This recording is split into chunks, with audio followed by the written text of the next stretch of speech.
ನಾರಾಯಣಂ ಸುರಗುರುಂ ಜಗದೇಕನಾಥಂ ಭಕ್ತಪ್ರಿಯಂ ಸಕಲಲೋಕನಮಸ್ಕೃತಂ ಚ ತ್ರೈಗುಣ್ಯವರ್ಜಿತಮಜಂ ವಿಭುಮಾದ್ಯಮೀಶಂ ವಂದೇ ಭವಘ್ನಮರಾಸುರಸಿದ್ಧವಂದ್ಯಂ ನಾರಾಯಣಂ ನಮಸ್ಕೃತ್ಯ ನರಂ ಚೈವ ನರೋತ್ತಮಂ ದೇವೀಂ ಸರಸ್ವತೀಂ ವ್ಯಾಸಂ ತತೋ ಜಯಮುದೀರಯೇ ಸ್ವಸ್ತ್ಯಸ್ತು ಸತಾಂ ಹರಿ ಓಂ.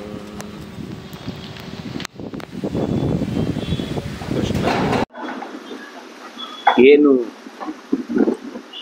ಈ ಸಂಧಾನದ ಫಲ, ಸಂಧಾನ ಮಾಡದೇ ಇದ್ರೆ ಏನು ಅನರ್ಥ ಉಂಟಾದೀತು ಇತ್ಯಾದಿಗಳನ್ನೆಲ್ಲ ವಿವರವಾಗಿ ಒಂದು ಮಗುವಿಗೆ ಕೂಡಿಸಿ ಹೇಳುವ ಹಾಗೆ ಕೃಷ್ಣ ಹೇಳಿದ. ಆಮೇಲೆ ಅದಕ್ಕೆ ಸರಿಯಾಗಿ ಭೀಷ್ಮರು ಮಾತಾಡಿದ್ರು, ದ್ರೋಣರು ಮಾತಾಡಿದ್ರು, ಧೃತರಾಷ್ಟ್ರನು ಮಾತಾಡಿದ, ವಿದುರನು ಹೇಳಿದ. ಕೊನೆಗೆ ಅವನು ಎದ್ದು ಹೋದ. ಇವನು ದುರ್ಯೋಧನ ಸಭೆಯಿಂದ ಎಲ್ಲರೂ ಕೂತಿರ್ಬೇಕಾದ್ರೆ ಅವರನ್ನ ತಿರಸ್ಕರಿಸಿ ಹಠದಿಂದ ಎದ್ದು ಹೋದ. ಎಲ್ರಿಗೂ ಅಲ್ಲಿ ಒಂದ್ಸಲ ಆ ತರ ಯಾರಿಗೋಸ್ಕರ ಸಭೆ ಕರೆದಿದ್ದೇವೋ ಅವರೇ ಎದ್ದು ಹೋದ್ರೆ ಎಷ್ಟು ಕೆಟ್ಟದಾಗಿರುತ್ತೆ. ಕೊನೆಗೆ ಧೃತರಾಷ್ಟ್ರ ಗಾಂಧಾರಿಯನ್ನು ಒಂದು ಸರ್ತಿ ಕರೆಸಿ ಹೇಳಿ, ಅವಳನ್ನ ಮೀರುವುದು ಕಮ್ಮಿ, ಅವನ ಬೇರೆ ಎಲ್ಲರನ್ನು ಮೀರ್ತಾನೆ, ಆದ್ರೆ ಅವಳನ್ನು ಮಾತ್ರ ಕರೆದ್ರೆ ಅವಳು ಖಂಡಿತ ಹೇಳಿದ್ದನ್ನ ಕೇಳಬಹುದು ಅಂತ, ಹೀಗೆ ಆ ವಿಷಯದಲ್ಲಿ ಅವಳ ಹಿತೋಪದೇಶವೇ ಇಲ್ಲಿ ಕೆಲಸ ಮಾಡುತ್ತೆ ಅಂತ ಹೇಳಿದಾಗ ಗಾಂಧಾರಿ ಕರೆದ ತಕ್ಷಣ ಬರ್ತಾಳೆ. ಯಾಕಂದ್ರೆ ಅವಳು ಒಳ್ಳೇದಾಗತ್ತೆ ಎಂದಾಗ ಯಾವತ್ತು ಬೇಡ ಹೇಳಿದವಳಲ್ಲ. ವಿದುರನೇ ಹೋಗಿ ಕರ್ಕೊಂಡು ಬರ್ತಾನೆ, ಸಿಟ್ಟು ಮಾಡ್ಕೊಂಡೇ ಬರ್ತಾರೆ ಎಲ್ರು ಬರುವಾಗ. ಮೊದಲು ದುರ್ಯೋಧನ ಒಬ್ಬನೇ ಬರ್ತಾನೆ. ಬಂದಾಗ ಅವನು ಬರುವ ಮುಂಚೆ ಧೃತರಾಷ್ಟ್ರನ ಹತ್ರ ಒಂದೆರಡು ಮಾತು ಹೇಳ್ತಾಳೆ. ಎಲ್ಲ ನಿನ್ನದೇ ಅಪರಾಧ, ಮಕ್ಕಳನ್ನ ಅಂದೇನು ಉಪಯೋಗ ಇಲ್ಲ. ಚಿಕ್ಕಂದಲ್ಲಿ ಅವರಿಗೆ ನಾವು ಸರಿಯಾದ ಶಿಕ್ಷಣ ಕೊಡದೆ ಆಮೇಲೆ ಹೀಗಾಯ್ತು ಹಾಗಾಯ್ತು ಅಂತ ಅವರನ್ನ ದೂಷಿಸಿದ್ರೆ ಅದಕ್ಕೆ ಮಹಾ ಅಪರಾಧಿಗಳು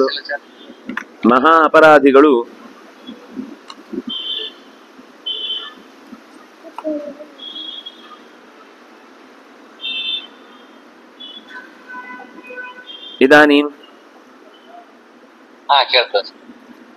ಮಹಾ ಅಪರಾಧಿಗಳು ನೀನೇ ಆಗ್ತಿ, ಅಂದ್ರೆ ಪೇರೆಂಟ್ಸೇ ಆಗ್ತಾರೆ ಯಾವತ್ತೂ ಕೂಡ. ಆದ್ರಿಂದಾಗಿ ತ್ವಂಹೇವಾತ್ರ ವೃಷೋಗರ್ಹ್ಯ ಧೃತರಾಷ್ಟ್ರ ಸುತಪ್ರಿಯ ಯೋ ಜಾನನ್ ಪಾಪ ಅಸ್ಯ ತತ್ ಪ್ರಜ್ಞಾಂ ಅನುವರ್ತಸೆ. ಅವನು ತಪ್ಪು ಮಾಡ್ತಾ ಇದ್ದಾನೆ ಅಂತ ಗೊತ್ತಿದ್ದಾಗ್ಲೂ ಕೂಡ ಅವನನ್ನೇ ಬೆಂಬಲಿಸಿಕೊಂಡು ಬಂದೆ. ಅವ್ರು ಯಾಕೆ ಪಾಂಡವರನ್ನು ಕರೀತಾ ಇದ್ದಾರೆ ನಿನಗೆ ಗೊತ್ತಿತ್ತು, ತಡಿಬೋದಿತ್ತು ನೀನು. ಅವ್ರು ಯಾಕೆ ಪಾಂಡವರನ್ನ ವಾರಣಾವತಕ್ಕೆ ಹೋಗಿ ಅಂತ ಹೇಳ್ತಾ ಇದ್ದಾರೆ ನಿನಗೆ ಗೊತ್ತಿತ್ತು, ತಡಿಬಹುದಿತ್ತು.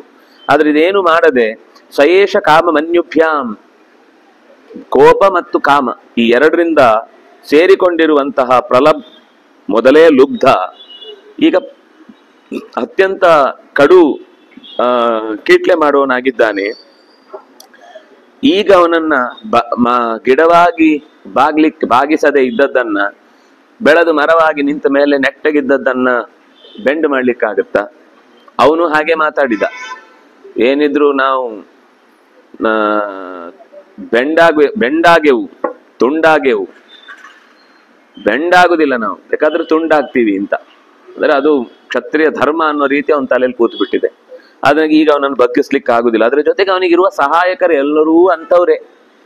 ಅವನ ಪಟಾಲಮ್ಮೆ ಸುತ್ತ ಇರುವ ಜನರೇ ಅವನಿಗೆ ಯಾರು, ಒಂದು ಕರ್ಣ, ಶಕುನಿ, ದುಶ್ಯಾಸನ, ಇನ್ನುಳಿದಂತ ಉತ್ತರ ಕೌರವರು. ಇವರನ್ನ ನೀನು ಮಧ್ಯದಲ್ಲಿಟ್ಟು ಈಗ ಅವನು ನಮಗೆ ಸಹಾಯಕ್ಕೆ ಬರ್ಲಿ, ನಾವು ಹೇಳಿದ ಹಾಗೆ ಕೇಳಲಿ ಅಂದ್ರೆ ಹೇಗೆ ಕೇಳ್ತಾನೆ? ದುಷ್ಟರ ಸಹಾಯವನ್ನು ಇಟ್ಟುಕೊಂಡ ಮೇಲೆ ಈಗ ನಾವು ಬೇಸರ ವ್ಯಕ್ತಪಡಿಸಿ ಸರಿ ಮಾಡಬೇಕು ಅಂತ ಅನ್ನೋದು ಯಾವ ರೀತಿಯಿಂದಲೂ ಕೂಡ ಹೊಂದುವಂತದ್ದಲ್ಲ. ಇನ್ನೊಂದು ಮಾತು ಹೇಳ್ತಾಳೆ, ಮಕ್ಕಳಲ್ಲಿ ಪರಸ್ಪರ ಭೇದ ಉಂಟಾಗ್ತಾ ಇದೆ ಅಂತ ನಿನಗೆ ಗೊತ್ತಾದಾಗ ಅವರಿಬ್ರು ಕೂಡ ಹೊಂದಾಣಿಕೆ ಮಾಡ್ಕೊಳ್ತಾ ಇಲ್ಲ, ದೂರ ದೂರ ಆಗ್ತಾ ಇದ್ದಾರೆ ಯಾವುದೋ ಕೆಲವು ಘಟನೆಗಳಿಂದ ಅಂದಾಗ ನೀನು ಅದನ್ನು ಅವಾಯ್ಡ್ ಮಾಡಬೇಕಿತ್ತು. ನೀನ ಮಧ್ಯದವರ ಭಿನ್ನಾಭಿಪ್ರಾಯದ ಘಟನೆಗಳಿಗೆ ಸ್ವಲ್ಪವೂ ಕೂಡ ಮದ್ದರಿಲಿಲ್ಲ, ಸರಿ ಮಾಡಬೇಕು ಅಂತ ಯೋಚನೆ ಮಾಡಲಿಲ್ಲ. ಕಥಂ ಹಿ ಸ್ವಜನೇ ಭೇದ ಮುಪೇಕ್ಷೇತ ಮಹೀಪತಿ. ಯಾರೋ ಒಬ್ಬ ಮೂರನೇವನಾದ್ರೆ ಅವನು ಅದಕ್ಕಷ್ಟೆಲ್ಲ ಕಾಳಜಿ ವಹಿಸ್ಲಿಕ್ಕೆ ಅವನಿಗೆ ಅಧಿಕಾರವೇ ಇಲ್ಲ. ನೀನೊಬ್ಬ ಮಹೀಪತಿಯಾಗಿ ಭೇದ ಆಗ್ತಾ ಇರ್ಬೇಕಾದ್ರೆ ಕಥಂ ಉಪೇಕ್ಷೇತ, ನೀನು ಹೇಗೆ ಅದನ್ನ ತಿರಸ್ಕರಿಸಿದಿ, ನಿನಗೆ ಯಾವ ರೀತಿಯಿಂದ ಮನಸ್ಸು ಬಂತು ಆ ರೀತಿ ತಿರಸ್ಕರಿಸ್ಲಿಕ್ಕೆ ಅಂತ ಕೇಳಿ, ಕೊನೆಗೆ ಈಗ ಯಾವುದನ್ನ ಅಂದ್ರೆ ಈಗ ಯುದ್ಧದ ಪ್ರಸಂಗ ಬಂದಿದೆ, ಅದು ದಂಡ ಅಂತ ಲೆಕ್ಕ. ಸಾಮದಾನಗಳಿಂದ ಆಗಬಹುದಾದದ್ದನ್ನ ಯಾಕೆ ದಂಡದಿಂದ ಅದನ್ನ ಪರಿಹಾರ ಮಾಡ್ಲಿಕ್ಕೆ ಪ್ರಯತ್ನಿಸ್ತಾ ಇದ್ದೀರಿ?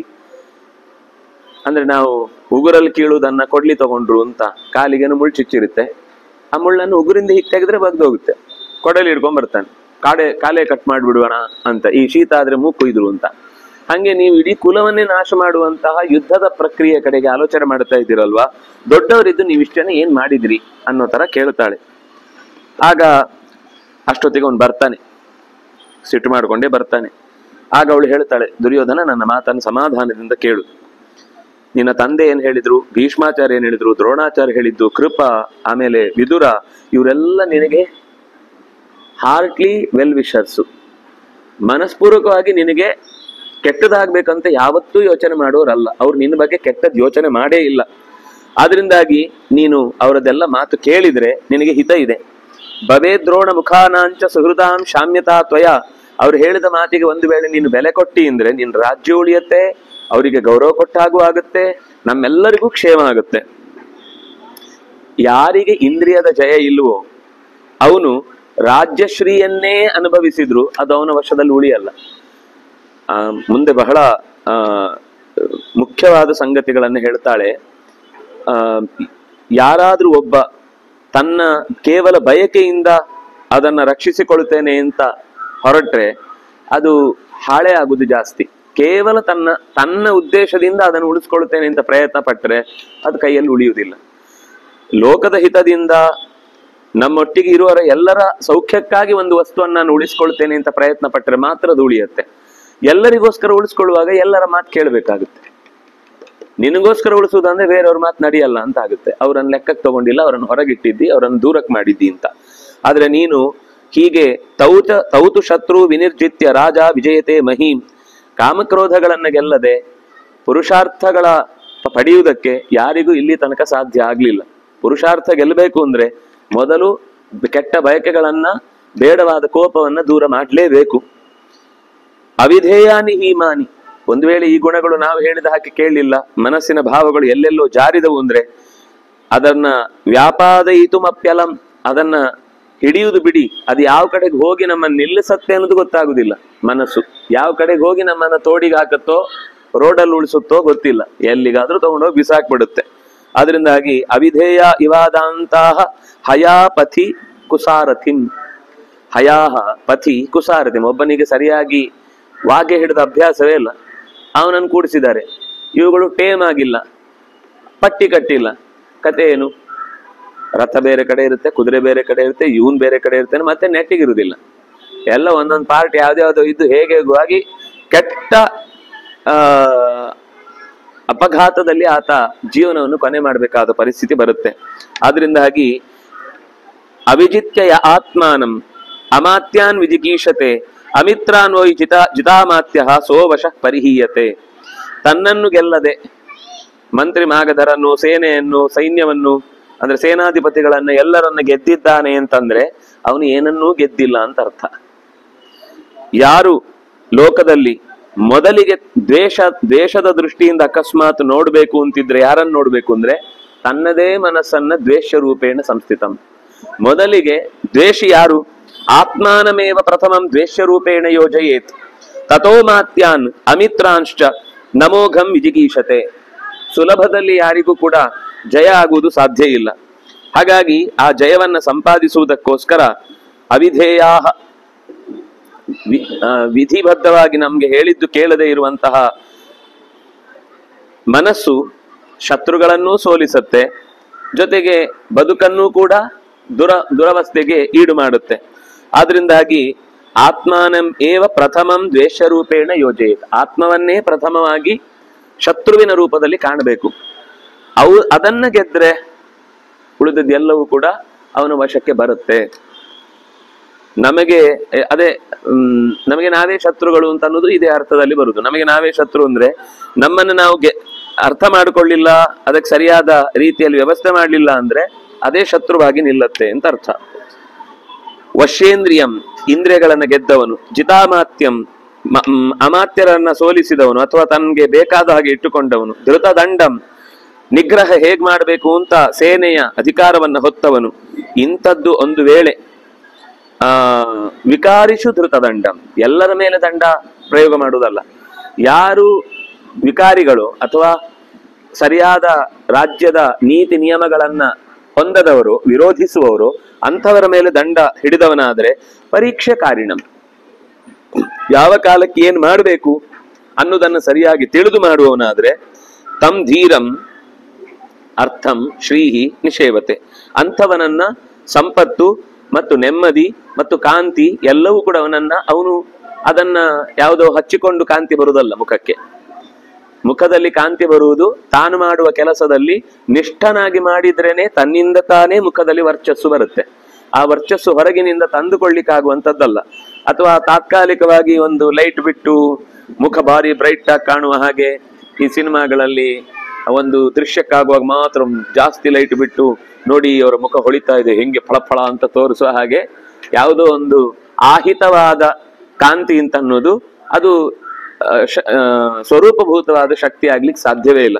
ಹಾಗಾಗಿ ಯಾರು ಇಂದ್ರಿಯಗಳನ್ನ ಗೆದ್ದಿದ್ದಾನೆ, ತನ್ನ ಸುತ್ತಲಿನ ಮಂದಿಗೆ ತಾನು ಅತ್ಯಂತ ಹತ್ತಿರದವನಾಗಿದ್ದಾನೆ, ವಿಕಾರಿಗಳಲ್ಲಿ ದಂಡವನ್ನ ಹಿಡಿದವರನ್ನ ನಿಗ್ರಹಿಸುವಲ್ಲಿ ಸಮರ್ಥನಾಗಿದ್ದಾನೆ, ಕೆಲವರನ್ನ ಪ್ರೀತಿಯಿಂದ ಹಿಡಿದಿಡ್ತಾನೆ, ಕೆಲವರನ್ನ ಅಧಿಕಾರದಿಂದ ಹಿಡಿದಿಡ್ತಾನೆ, ಇನ್ನು ಕೆಲವರನ್ನ ತನ್ನ ಸ್ವಸಾಮರ್ಥ್ಯದಿಂದ, ಅಂದ್ರೆ ಮಾತಿಯಲ್ಲೇ ಆ ಗಟ್ಸು ಅಂತ ಹೇಳ್ತೇವೆ ನಾವು, ಗಟ್ಸ್ ಅಂತ.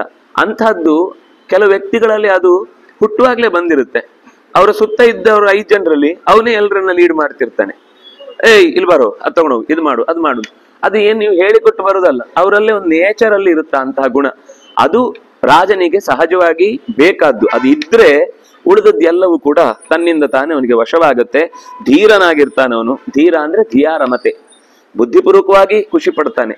ಏನು ಸಿಕ್ತು ಅಂತ ಅಲ್ಲಿ ಖುಷಿ ಪಡುದು, ಆಮೇಲೆ ಇನ್ನೇನು ಒಂದ್ ಕಾರಣಕ್ಕೆ ಅದು ಸಿಗ್ಲಿಲ್ಲ ಅಂತ ಮಾತಾಡುದು. ಹಾಗಲ್ಲ, ಅದನ್ನು ಪಡಿಬೇಕಾದ ಯಾಕೆ, ಪಡೆದ್ರೆ ಏನ್ ಲಾಭ, ಅದರ ದೂರದೃಷ್ಟಿಯಲ್ಲಿ ಅದು ಎಷ್ಟು ಸಹಕಾರಿ, ಅದರಿಂದ ಏನು ತೊಂದರೆ ಆಗುದಿಲ್ವಾ, ಇದೆಷ್ಟು ಗೊತ್ತಿದ್ದು ಅದರಲ್ಲಿ ಕೆಲಸ ಮಾಡ್ತಾನೆ ಅಂತಂದ್ರೆ ಅವನು ಧೀರ ಅಂತ ಅನಿಸಿಕೊಳ್ತಾನೆ. ಕ್ಷುದ್ರಾಕ್ಷೇಣೇವ ಜಾಲೇನ ಜಶಾವ ಅಪಹಿತಾವುಭೌ ಕಾಮಕ್ರೋಧೌ ಶರೀರಸ್ಥೌ ಪ್ರಜ್ಞಾನಂ ತೌ ವಿಲುಂಪತಃ. ಈ ಕಾಣದೆ ಇರುವ ಹಾಗೆ ಒಳಗೆ ಸೇರಿಕೊಂಡ ಶತ್ರುಗಳು ಕಾಮಕ್ರೋಧಗಳು, ಶರೀರಸ್ಥವು, ಅದು ಹೊರಗೆ ಕಾಣುವುದೇ ಇಲ್ಲ. ನಾವು ಶತ್ರುಗಳು ಅಂದ್ರೆ ಹೊರಗೆ ಹುಡುಕ್ತೇವೆ. ನಮ್ ಗುರುಗಳು ಯಾವಾಗ್ಲೂ ಕತೆ ಕೇಳ್ತಾರೆ. ಒಬ್ಬ ತಪಸ್ಸು ಮಾಡಿದ, ದೇವರನ್ನು ಕೇಳ್ಕೊಂಡ ಅಂತ, ದೇವರೇ ನನ್ನ ಶತ್ರುಗಳನ್ನು ನಿಗ್ರಹ ಮಾಡು ಅಂತ.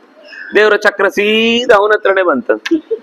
ನನ್ನನ್ನು ಯಾಕೋ ಹಿಂಸೆ ಮಾಡ್ತಾ ಇದ್ದೇನೆ, ನಿನ್ನೊಳಗೆ ಸೇರ್ಕೊಂಡಿದ್ಯಪ್ಪ ಶತ್ರುಗಳು, ಕಾಮ ಕ್ರೋಧ ಲೋಭ ಮೋಹ ಮತ್ಸರ ಎಲ್ಲ ನಿನ್ನೊಳಗೆ ಇದೆ, ನೀನು ಶತ್ರುಗಳು ಅಂತ ಹೊರಗೆ ಹುಡುಕ್ತಾ ಇದ್ದೀನಿ, ನಿನ್ನೊಳಗೆ ಸೇರ್ಕೊಂಡಿದೆ, ಅದರಿಂದಾಗಿ ನಾನು ಅದನ್ನು ಕತ್ತರಿಸ್ಲಿಕ್ಕೆ ಹೋಗ್ತಾ ಇದ್ದೇನೆ ಅಂತ.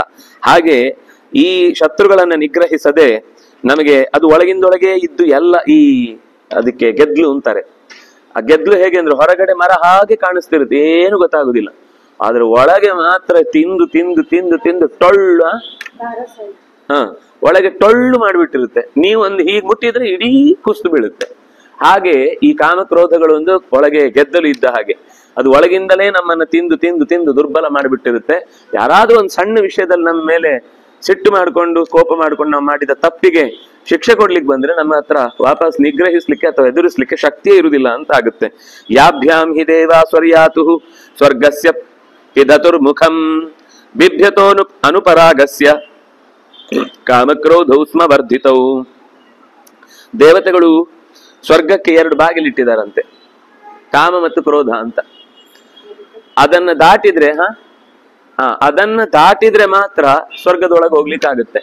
ಯಾವಾಗ ಅದು ಅಲ್ಲಿಲ್ಲ, ಬಾಗಿಲು ಇಲ್ಲೇ ಇದೆ. ನಾವು ಹೊರಗೋಗೋ ಬಾಗಿಲು ಅದು ಫಸ್ಟ್, ಸ್ವರ್ಗಕ್ಕೆ ಆಮೇಲೆ ಅದು ಹೋಗುದು. ನಾವು ಇಲ್ಲಿಂದ ಹೊರಗೋಗ್ಲಿಕ್ಕೇನೆ 2 ಬಾಗಿಲು ಅಡ್ಡ ಇದೆ. ಇಲ್ಲಿಂದ ಹೊರಗೋಗ್ಲಿಕ್ಕೆ ಅದೇ ಬಿಚ್ಚಿಕೊಳ್ಳಿಲ್ಲ ಅಂದ್ರೆ ಸ್ವರ್ಗದ ದಾರಿನೇ ಕಾಣಲ್ಲ, ಅಲ್ಲಿವರೆಗೂ ಹೋಗ್ಲಿಕ್ಕೆ ಸಾಧ್ಯ ಇಲ್ಲ. ಹಾಗಾಗಿ ಸಮ್ಯಕ್ ವಿಜೇತುಂ ಯೋ ವೇದ, ಈ ಕಾಮ ಕ್ರೋಧ ಲೋಭ ಮದ ದಂಭ ದರ್ಪ ಭೂ ಇತ್ಯಾದಿಗಳನ್ನೆಲ್ಲ ರಾಜನಾದವನು ಸಮ್ಯಕ್ ಚೆನ್ನಾಗಿ ಯಾವಾಗ ಗೆಲ್ಲುವುದಕ್ಕೆ ಅವನು ಸಮರ್ಥನಾಗ್ತಾನೋ ಅವನು ನಿಜವಾದ ಅರ್ಥದಲ್ಲಿ ರಾಜನಾಗ್ತಾನೆ, ಅವನು ಮಹೀಪತಿ ಅಂತ ಅನ್ನಿಸ್ಕೊಳ್ಳಿಕ್ಕೆ ಯೋಗ್ಯನಾಗ್ತಾನೆ. ಸತತಂ ನಿಗ್ರಹೇ ಯುಕ್ತ, ಒಂದು ದಿವಸ ಗೆದ್ವಿ, ಭಾರಿ ಖುಷಿಯಲ್ಲಿ ಅದನ್ನ ಎಂಜಾಯ್ ಮಾಡ್ತಾ ಇರ್ತೀವಿ, ಆ ಎಂಜಾಯ್ ಅಲ್ಲೆಲ್ಲ ಮರ್ತೋಗ್ಬಿಡುತ್ತೆ, ಮತ್ತೆ ಇಂದ್ರಿಯ ಸೋಲುತ್ತೆ, ಮತ್ತೆ ಇಂದ್ರಿಯ ಮರು ದಿವಸ ಮತ್ತೊಂದು ರೀತಿಯಲ್ಲಿ ಆ ಪೇಚೆಗೆ ಈಡಾಗುತ್ತೆ. ಹಾಗಲ್ಲ, ಸತತಂ ನಿಗ್ರಹೇ ಯುಕ್ತ ಇಂದ್ರಿಯಾಣ ಭವೇ ನೃಪ, ರಾಜನಾದವನಿಗೆ ಕ್ಷಣ ಕ್ಷಣಕ್ಕೂ ಮೈ ಕಣ್ಣಾಗಿರ್ಬೇಕು, ಯಾರು ಯಾವ ರೀತಿಯಿಂದಲೂ ಬೇಕಾದ್ರೂ ಮೋಸ ಮಾಡುದು. ಒಂದ್ಸಲ ಬಂದವನು ತುಂಬಾ ನಮಗೆ ಹಿತಕಾರಿಯಾಗಿ ವರ್ತಿಸಿದ ಅಂತ ಎರಡನೇ ಸರ್ತಿ ಅವನನ್ನ ಟೆಸ್ಟ್ ಮಾಡದೆ ಹಾಗೆ ಬಿಟ್ರೆ ಅವನು ಒಂದನೇ ಸರ್ತಿ ವಿಶ್ವಾಸ ಗಳಿಸ್ಲಿಕ್ಕೆ ಮಾತ್ರ ಮಾಡಿರ್ತಾನೆ, ಎರಡನೇ ಸರ್ತಿ ವಿಷವೇ ತಂದಿರ್ತಾನೆ, ತಂದು ಅದನ್ನೇ ಬಳಕೆ ಮಾಡಿ ಹಾನಿ ಮಾಡ್ತಾನೆ. ಹಾಗಾಗಿ ಈ ದೊಡ್ಡ ಪ್ರಮಾಣದ ಈಗ ವಿಮಾನದ ಸೇವೆ ಅಂಥದ್ದು ಅಥವಾ ರೈಲ್ವೆ ಸೇವೆ ಅಂಥದ್ದು ಇಂಥದ್ದೆಲ್ಲ ದುರ್ಘಟನೆ ಆದ್ರೆ ಒಂದೇ ಸರ್ತಿಗೆ ದೊಡ್ಡ ಪ್ರಮಾಣದ ಹಾನಿ ಉಂಟಾಗುತ್ತೆ. ಅಂತಹ ಜಾಗಗಳೆಲ್ಲ ಚೆಕ್ಕಿಂಗ್ ಪೋಸ್ಟ್ಗಳೆಲ್ಲ ಸಿಕ್ಕಾಪಟ್ಟೆ ಗಂಭೀರವಾಗಿ ನಡೆಸಬೇಕಾಗತ್ತೆ. ಯಾಕಂದ್ರೆ ಅಪಾಯವನ್ನ ಒಡ್ಡಬೇಕು ಅಂತ ಬಯಸುವವರು ಸಣ್ಣ ಒಂದು ಬಾಟ್ಲಿಯಲ್ಲಿ ಒಂದು ಪುಟ್ಟುಸ್ ಪಟಾಕಿ ಇಟ್ಟು ಹೊಡಿಲಿಕ್ಕೆ ಯೋಚನೆ ಮಾಡಲ್ಲ. ಅವ್ರು ಯಾವಾಗ್ಲೂ ಕೂಡ ತುಂಬಾ ದೊಡ್ಡ ಡಮಾರ್ ಅಂತ ಆಗ್ಬೇಕು ಅಂತ ಯೋಚನೆ ಮಾಡುದು. ಅಂತ ಜಾಗಗಳಿಗೆ ಅವರು ಪ್ರಯತ್ನ ಪಡುವುದಾದ್ರಿಂದ ಆ ವಿಷಯದಲ್ಲಿ ಜಾಗೃತನಾಗಿ ಇದ್ದು ರಾಜ ತನ್ನ ಇಂದ್ರಿಯಗಳ ನಿಗ್ರಹದ ಜೊತೆಗೆ ತನ್ನ ಸುತ್ತ ಇರುವವರು ತನ್ನನ್ನ ಯಾವ ಇಂದ್ರಿಯದಿಂದ ನನಗೆ ವೀಕ್ನೆಸ್ ಇದೆ ಅಂತ ತಿಳ್ಕೊಂಡು ನನ್ನನ್ನು ಬಲಿ ಹಾಕ್ಲಿಕ್ಕೆ ಟ್ರೈ ಮಾಡ್ತಾರೆ ಅನ್ನೋದ್ರ ಬಗ್ಗೆ ಅವನಿಗೆ ಯೋಚನೆ ಇರಬೇಕು. ಕಾಮ ವಿಭೂತ ಕ್ರೋಧಾದ್ವೋ ಯೋ ಮಿಥ್ಯಾ ಪ್ರತಿಪದ್ಯತೆ ಸ್ವೇಷು ಚಾನ್ಯೇಷು ವಾ ತಸ್ಯ ನ ಸಹಾಯ ಭವಂತ್ಯುತ. ಕೇಡಿಗನಾಗಿ ಕೋಪಕ್ಕೊಳಗಾಗಿ ನಿರಂತರ ಸುಳ್ಳಿನ ಅರಮನೆಯನ್ನೇ ಕಟ್ಟಿಕೊಂಡು ಮೆರೆದು ನಿಲ್ತಾನೆ ಅಂದ್ರೆ ಆಗ ಅವನಿಗೆ ಸಹಾಯಕ್ಕೆ ಯಾರು ಬರ್ತಾರೆ? ಆ ತೋಳ ಕಥೆ ಇದೆಯಲ್ಲ, ಸುಮ್ಮನೆ ಜನರೆಲ್ಲ ಬರ್ತಾರ ನೋಡೋಣ ಅಂತ ತೋಳ ಬಂತು ಅಂತ ಕಿರ್ತಾನೆ. ಪಾಪ ಅವನಿಗೆ ತೊಂದರೆ ಆಗುತ್ತೆ ಅಂತ ಓಡಿ ಬಂದು ಅವನಿಗೆ ಸಹಾಯ ಮಾಡ್ಲಿಕ್ಕೆ ಕುರಿ ಮಂದೆಯನ್ನ ಎಳ್ಕೊಂಡು ಹೋಗ್ಲಿಕ್ಕೆ ಬರ್ತಾವೆ. ಆಗುತ್ತೆ ತೊಂದ್ರೆ, ಆಗಬಾರ್ದು ಅಂತ ಅವ್ರು ಬಂದ್ರ ಅವನು ಬಂದದ್ ನೋಡಿ ಬಂದ್ರ ನೀವೆಲ್ಲ ಬರ್ತೀರಾ ಅಂತ ನೋಡೋಣ ಅಂತ ಟೆಸ್ಟ್ ಮಾಡಿದೆ ಅಂತ ಅಂತಾನೆ. ಮರು ದಿವಸ ನಿಜವಾಗಿಯೂ ಒಂದು ತೋಳ ಬರುತ್ತೆ. ಬಂದಾಗ ಅವನು ತೋಳ ಅಂತ ಕಿರ್ತಾನೆ. ಬೇರೆ ಕೆಲಸ ಇಲ್ಲ ಅವನಿಗೆ, ಯಾವಾಗಲೂ ಹಿಂಗೆ ಮಾಡ್ತಿರ್ತಾನೆ ಅಂತ ಬೈಕೊಂಡು ಹೋಗ್ತಾರೆ. ಅಲ್ಲಿ ಅವತ್ತು ಚೆನ್ನಾಗಿ ಕಿವಿ ಎಲ್ಲ ಹರಿದಾಕಿ ಮೂಗೆಲ್ಲ ತಿಂದಾಕಿ ಕೆನ್ನೆ ಎಲ್ಲ ಕಚ್ಚಿ ಮೈಕೆಲ್ಲ ಗಾಯ ಮಾಡಿ ಅವತ್ತು ಬ್ಯಾ ಅಂತ ಬರ್ತಿರ್ತಾನೆ. ಏನಾಯ್ತು ಇವತ್ತು ತೋಳೆ ಬಂತು, ನಿನ್ನೆ ಬರದೇ ಸುಮ್ನೆ ಕರೆದ್ಯಾ, ಈಗ ಬಂದು ಕರೆದ್ರೆ ಯಾರು ಬರ್ಲಿಲ್ಲ. ಅದರಿಂದಾಗಿ ಸುಳ್ಳು ಒಂದು ಸರ್ತಿ ಅದು ಬಾಯಿ ತೆಗೆದ್ರೆ ಸುಳ್ಳು ಅಂತ ಕೆಲವೊಮ್ಮೆ ಬೈತಾ ಇರ್ತೇವೆ. ಆ ತರ ಒಬ್ಬ ವ್ಯಕ್ತಿ ಬದುಕ್ತಾ ಇದ್ದಾನೆ ಅಂತ ಗೊತ್ತಾದ್ಮೇಲೆ ಆಮೇಲೆ ಅವ್ನು ನಿಜವಾಗಿಯೂ ತನಗೆ ಅಪಾಯ ಇದೆ ಅಂತ ಬಾಯಿ ಬಡ್ಕೊಂಡ್ರು ಕೂಡ ಯಾರು ಅವನ ಕೊನೆಗೆ ಬಾಯಿ ಮುಚ್ಚುವಾಗ್ಲೂ ನೀರ್ ಹಾಕ್ಲಿಕ್ಕೂ ಬರಲ್ಲ. ಬರೀ ನಮ್ಗೆ ತೊಂದರೆ ಮಾಡಿ ಜೀವನ ಕಳಿಸಿದವನು ಇವನಿಗೆ ಯಾಕೆ ಹೆಲ್ಪ್ ಮಾಡ್ಬೇಕು ಅಂತ ಬಿಟ್ಟು ಬಿಡ್ತಾರೆ. ಅದರಿಂದಾಗಿ ಏಕೀಭೂತೈ ಮಹಾಪ್ರಾಜ್ಞೈ ಶೂರೈ ಅರಿನಿಬರ್ಹಣೈ ಪಾಂಡವೈ ಪೃಥಿವ್ಯಾಂ ತಾತ ಭೋಕ್ಷಸೆ ಸಹಿತ ಸುಖೀ. ಶೂರರಾದ ವೀರರಾದ ಪಾಂಡವರ ಒಡಗೂಡಿ ನೀನು ರಾಜ್ಯಭಾರವನ್ನು ನಡೆಸುವುದಾದರೆ ನಿನ್ನ ರಾಜ್ಯವನ್ನೂ ನೀನು ಸುಖವಾಗಿ ಉಣಬಲ್ಲೆ, ಶತ್ರುಗಳಿಂದ ನಿನಗೊದಗಬಹುದಾದ ಅಪಾಯಗಳನ್ನು ಮೆಟ್ಟಿ ನೀನು ನಿಲ್ಲಬಲ್ಲೆ ಅಂತ ಆ ತಾಯಿ ಸ್ಪಷ್ಟವಾಗಿ ಬಿಡಿಸಿ ಹೇಳ್ತಾಳೆ. ನೀನು ಈಗ ಭೀಷ್ಮ ದ್ರೋಣ ಇವರೆಲ್ಲ ನಮ್ಮ ಪರವಾಗಿದ್ದಾರೆ ಅಂತ ಯೋಚನೆ ಮಾಡುತ್ತಿದ್ದಿ. ಆದ್ರೆ ಅವರು ಕೃಷ್ಣ ಪಾಂಡವವು, ಅವರೂ ಕೂಡ ಕೃಷ್ಣ ಪಾಂಡವರನ್ನೇ ಗಮನದಲ್ಲಿಟ್ಟುಕೊಂಡು ಯುದ್ಧಕ್ಕೆ ಯೋಚನೆ ಮಾಡ್ತಾ ಇದ್ದಾರೆ. ನೀನಾಗೇನೋ ಮಾತು ಹೇಳಿದಿ, ನನಗೆ ಸುದ್ದಿ ಬಂತು. ನಾವು ಚಿಕ್ಕವರಿದ್ವಿ, ನಮ್ಗೆ ಗೊತ್ತಿರ್ಲಿಲ್ಲ, ಇಲ್ಲ ಅಂದ್ರೆ ಆಗ್ಲೇ ಕೊಡ್ಲಿಕ್ಕೆ ಬಿಡ್ತಿರ್ಲಿಲ್ಲ. ಅಂದ್ರೆ ಅರಗಿನ ಮನೆಯಿಂದ ಬಂದ ಮೇಲೆ ಅವ್ರಿಗೊಮ್ಮೆ ರಾಜ್ಯ ಕೊಟ್ರು ಇಂದ್ರಪ್ರಸ್ಥದಲ್ಲಿ. ನಾವಿನ್ನೂ ಅಧಿಕಾರದಲ್ಲಿರ್ಲಿಲ್ಲ, ನಮ್ಗೆ ಇನ್ನೂ ಹಸ್ತಾಂತರ ಆಗಿರ್ಲಿಲ್ಲ, ಅದರಿಂದಾಗಿ ನಾವು ಸುಮ್ಮನೆ ಇದ್ವಿ ಅಂತ. ಆಗ ನಿನ್ನ ಯಾರು ಭೀಷ್ಮಾಚಾರ್ಯರು ಮುತ್ತಾತ ಆಗಲಿ ಅಥವಾ ವಿದುರ ಆಗಲಿ ಅಥವಾ ದ್ರೋಣ ಯಾರೇ ಆಗ್ಲಿ, ಈ ಮನೆಯಲ್ಲಿದ್ದ ಹಿರಿಯರು ಕೇವಲ ಅವರಿಗೆ ಕೊಡಬೇಕು ಅನ್ನೋ ದೃಷ್ಟಿಯಿಂದ ಕೊಟ್ಟದ್ದಲ್ಲ, ಅವರು ಕೃಷ್ಣನ ಪ್ರೀತಿಗೆ ಪಾತ್ರರಾದವರು. ಕೃಷ್ಣನ ಅನುಗ್ರಹ ಇದ್ದ ಮೇಲೆ ಅವರು ಸ್ವತಃ ಬಲಿಷ್ಠರು ಅನ್ನೋದು ಸತ್ಯ. ಪ್ರಾಮಾಣಿಕರು, ಧರ್ಮ ಅವರ ಜೊತೆಗಿದೆ, ತಪಸ್ವಿಗಳು, ವೀರರು, ಈ ಎಲ್ಲ ಕಾರಣಕ್ಕೆ ಅವರಿಗೆ ಅಜೇಯವು ಕೃಷ್ಣ ಪಾಂಡವು ಇತಿ. ಅಜೇಯವು, ಅವರನ್ನ ಗೆದ್ದು ನಾವು ರಾಜ್ಯ ಉಳಿಸ್ಕೊ. ಯಾಕಂದ್ರೆ ಕೃಷ್ಣ ಹೇಳಿ ಕಳಿಸಿದ್ದಾನೆ. ದ್ರೌಪದಿಯನ್ನ ಗೆದ್ದು ಬಂದ ತಕ್ಷಣವೇ ಕೃಷ್ಣ ಅಲ್ಲಿಗೆ ಬಂದು ಕೃತವರ್ಮನಿಂದ ಒಮ್ಮೆ ಉಪದೇಶ ಕೊಡಿಸಿದ್ದಾನೆ. ಆಮೇಲೆ ತಾನೇ ಒಂದ್ಸಲ ಬಂದು ಪಾಂಡವರಿಗೆ ರಾಜ್ಯಭಾರ ಕೊಡಬೇಕಾದದ್ದು ನಿನ್ನ ಕರ್ತವ್ಯ ಅಂತ ಧೃತರಾಷ್ಟ್ರನಿಗೆ ಹೇಳಿದ್ದಾನೆ. ಭೀಷ್ಮಾಚಾರ್ಯ, ದ್ರೋಣಾಚಾರ್ಯ ಎಲ್ಲರೂ ಇರುವ ಸಭೆಯಲ್ಲಿ ಹೇಳಿದ್ದಾನೆ. ಹಾಗಾಗಿ ಕೃಷ್ಣ ಹೇಳಿದ ಮೇಲೆ ನಾವು ನಿರಾಕರಿಸಿದ್ರೆ ಅನೇಕ ತೊಂದರೆಗಳಾಗುತ್ತೆ. ಅದು ಕಂಸನ ಪ್ರಾಣ ಹೋಗಿದ್ದು ಗೊತ್ತಿದೆ. ಇನ್ನೂ ಅನೇಕ ರೀತಿಯ ಯುದ್ಧಗಳಾಗಿದ್ದನ್ನ ಅಲ್ಲಿ ಮುಂದೆ ಹೇಳುತ್ತಾರೆ. ಇಂತಹ ಸಂದರ್ಭದಲ್ಲಿ ಪಾಂಡವರ ಬಗ್ಗೆ ಮತ್ತು ಕೃಷ್ಣನ ಬಗ್ಗೆ ಪ್ರಪದ್ಯಸ್ವ ಮಹಾಬಾಹುಂ ಕೃಷ್ಣಂ ಅಕ್ಲಿಷ್ಟ ಕಾರಿಣಂ. ನಮ್ಮ ಮನೆಗೆ ಹುಡ್ಕೊಂಡು ದೇವರು ಬಂದಿದ್ದಾನೆ. ವಿದುರನ ಮನೆಗೆ ಶ್ರೀಕೃಷ್ಣ ಬಂದಂತೆ ಅಂತ ನಾವು ಇವತ್ತು ಯಾಕೆ ಹೇಳ್ತೇವೆ? ಕೌರವರ ಮನೆಗೆ ಬಂದದ್ದು ಅಂತ ಹೇಳ್ಬೇಕಿತ್ತು.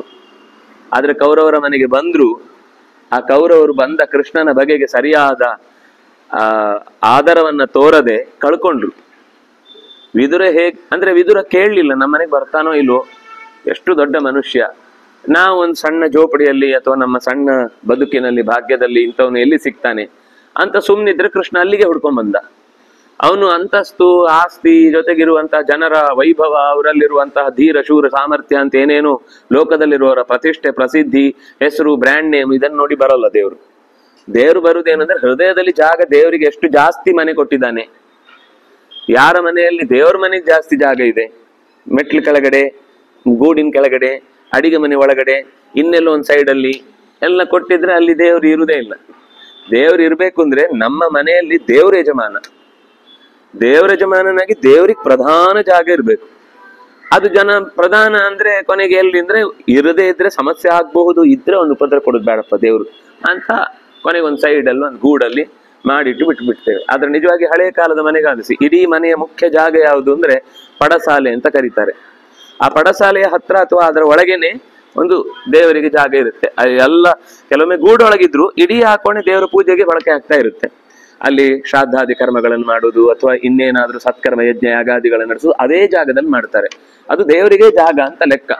ಹಾಗೆ ಭಗವಂತ ನಮ್ಮನೆಗೆ ನೇರವಾಗಿ ಬಂದು ಆತಿಥ್ಯವನ್ನ ಸ್ವೀಕರಿಸುವಂತ ಒಂದು ದೊಡ್ಡ ಅವಕಾಶ ಇದ್ದಾಗ ಅವನನ್ನ ಪ್ರಸನ್ನಗೊಳಿಸದೆ ನೀನು ಎಲ್ಲಿ ಈ ತರ ಸಿಟ್ಟು ಮುಖ ಮಾಡಿಕೊಂಡು, ಕಣ್ಣ ಕೊನೆಯನ್ನು ಕೆಂಪು ಮಾಡಿಕೊಂಡು, ದುರುಳ ಸಹಾಯವನ್ನ ಪಡ್ಕೊಂಡು ಏನೋ ಸಾಧಿಸಿ ಬಿಡ್ತೇನೆ, ಒಂದಿಂಚು ಬಿಟ್ಕೊಡಲ್ಲ, ಹಾಗೆ ಹೀಗೆ ಅಂತೇನೋ ಹಾರಾಡ್ತೀಯಲ್ಲ, ಇದು ಸರಿನಾ? ಪ್ರಸನ್ನೋ ಹಿ ಸುಖಾಯ ಸ್ಯಾತ್. ಕೃಷ್ಣ ಪ್ರಸನ್ನನಾಗಿದ್ರೆ ಸುಖಾಯ.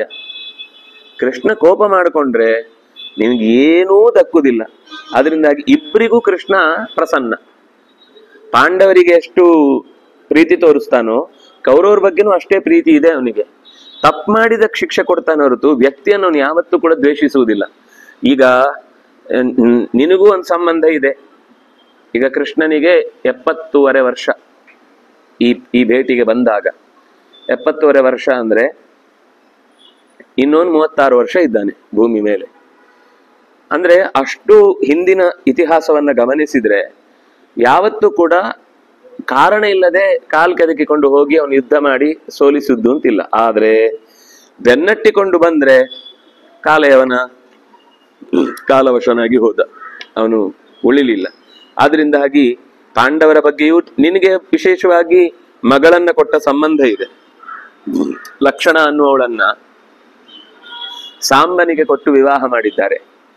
ಅದೇನು ಅವರೇ ಕರೆದು ಕೊಟ್ಟದ್ದಲ್ಲ, ಸಾಂಬ ಹೇಳ್ಕೊಂಡು ಹೋದ, ತಡೆದು ಅವನನ್ನ ಬಂಧಿಸಿದ್ರು.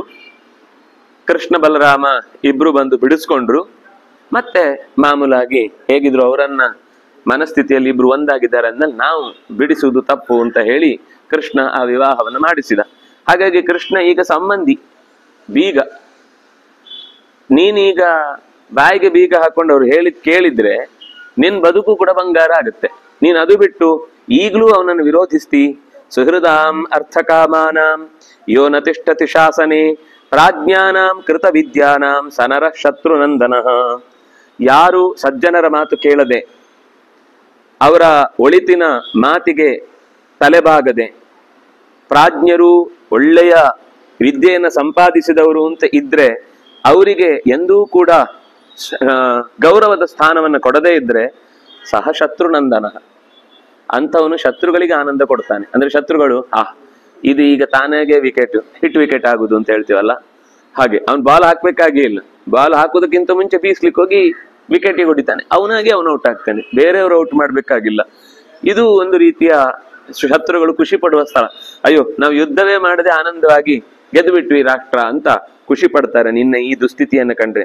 ನ ಯುದ್ಧೇತಾತ ಕಲ್ಯಾಣಂ, ಯುದ್ಧದಲ್ಲಿ ಎಂದೂ ಸುಖ ಇಲ್ಲ. ನ ಧರ್ಮಾರ್ಥೋ ಕುತ ಸುಖಂ, ಅದರಿಂದ ಧರ್ಮ ಸಂಪತ್ತುಗಳು ಕೂಡ ಉಳಿಲಿಕ್ಕೆ ಸಾಧ್ಯ ಇಲ್ಲ. ಕುತ ಸುಖಂ, ಇನ್ನು ಸುಖ ಎಲ್ಲಿಂದ ಬರಬೇಕು.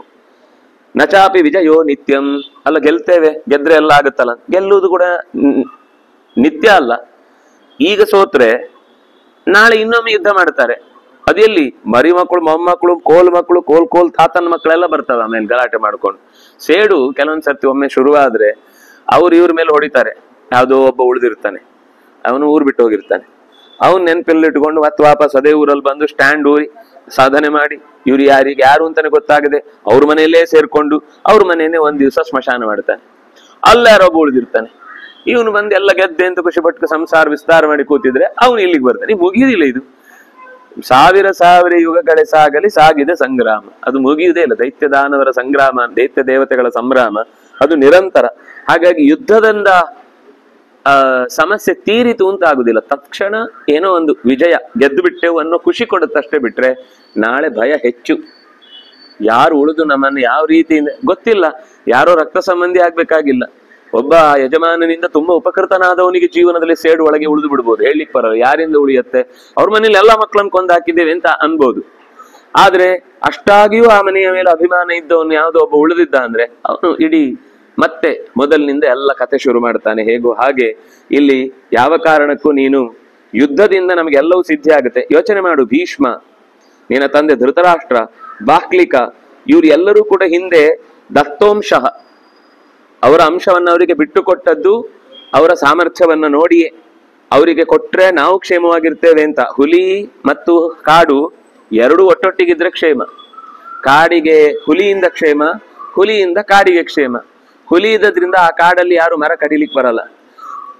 ಕಾಡಿರುವುದ್ರಿಂದ ಹುಲಿಗಳಿಗೆ ತಮ್ಮ ಆಹಾರ ಅಲ್ಲೇ ಸಿಗುತ್ತೆ, ಅವ್ರು ಚೆನ್ನಾಗಿರ್ತವೆ. ಕಾಡು ಹೋಯ್ತು ಅಂದ್ರೆ ಹುಲಿಗಳು ನಾಡಿಗೆ ಬರ್ತವೆ, ಅದು ಅವುಗಳಿಗೆ ಅಪಾಯ. ಯಾಕಂದ್ರೆ ಮನುಷ್ಯರು ಹಾಗೆ ತಮ್ಮ ಮೇಲೆ ದಾಳಿ ಮಾಡ್ಲಿಕ್ಕೆ ಬಂದಾಗ ಅವಳನ್ನು ಕೊಲ್ತಾರೆ. ಅದರಿಂದಾಗಿ ಹುಲಿ ಕಾಡಿಗೆ ರಕ್ಷಣೆ, ಕಾಡು ಹುಲಿಗೆ ರಕ್ಷಣೆ. ಈಗ ಹುಲಿಗಳು ಅಂತಂದ್ರೆ 5 ಇದ್ರೆ ಅದು ಪಾಂಡವರು, 100 ಮರ ಇದ್ರೆ ಅದು ಕಾಡು.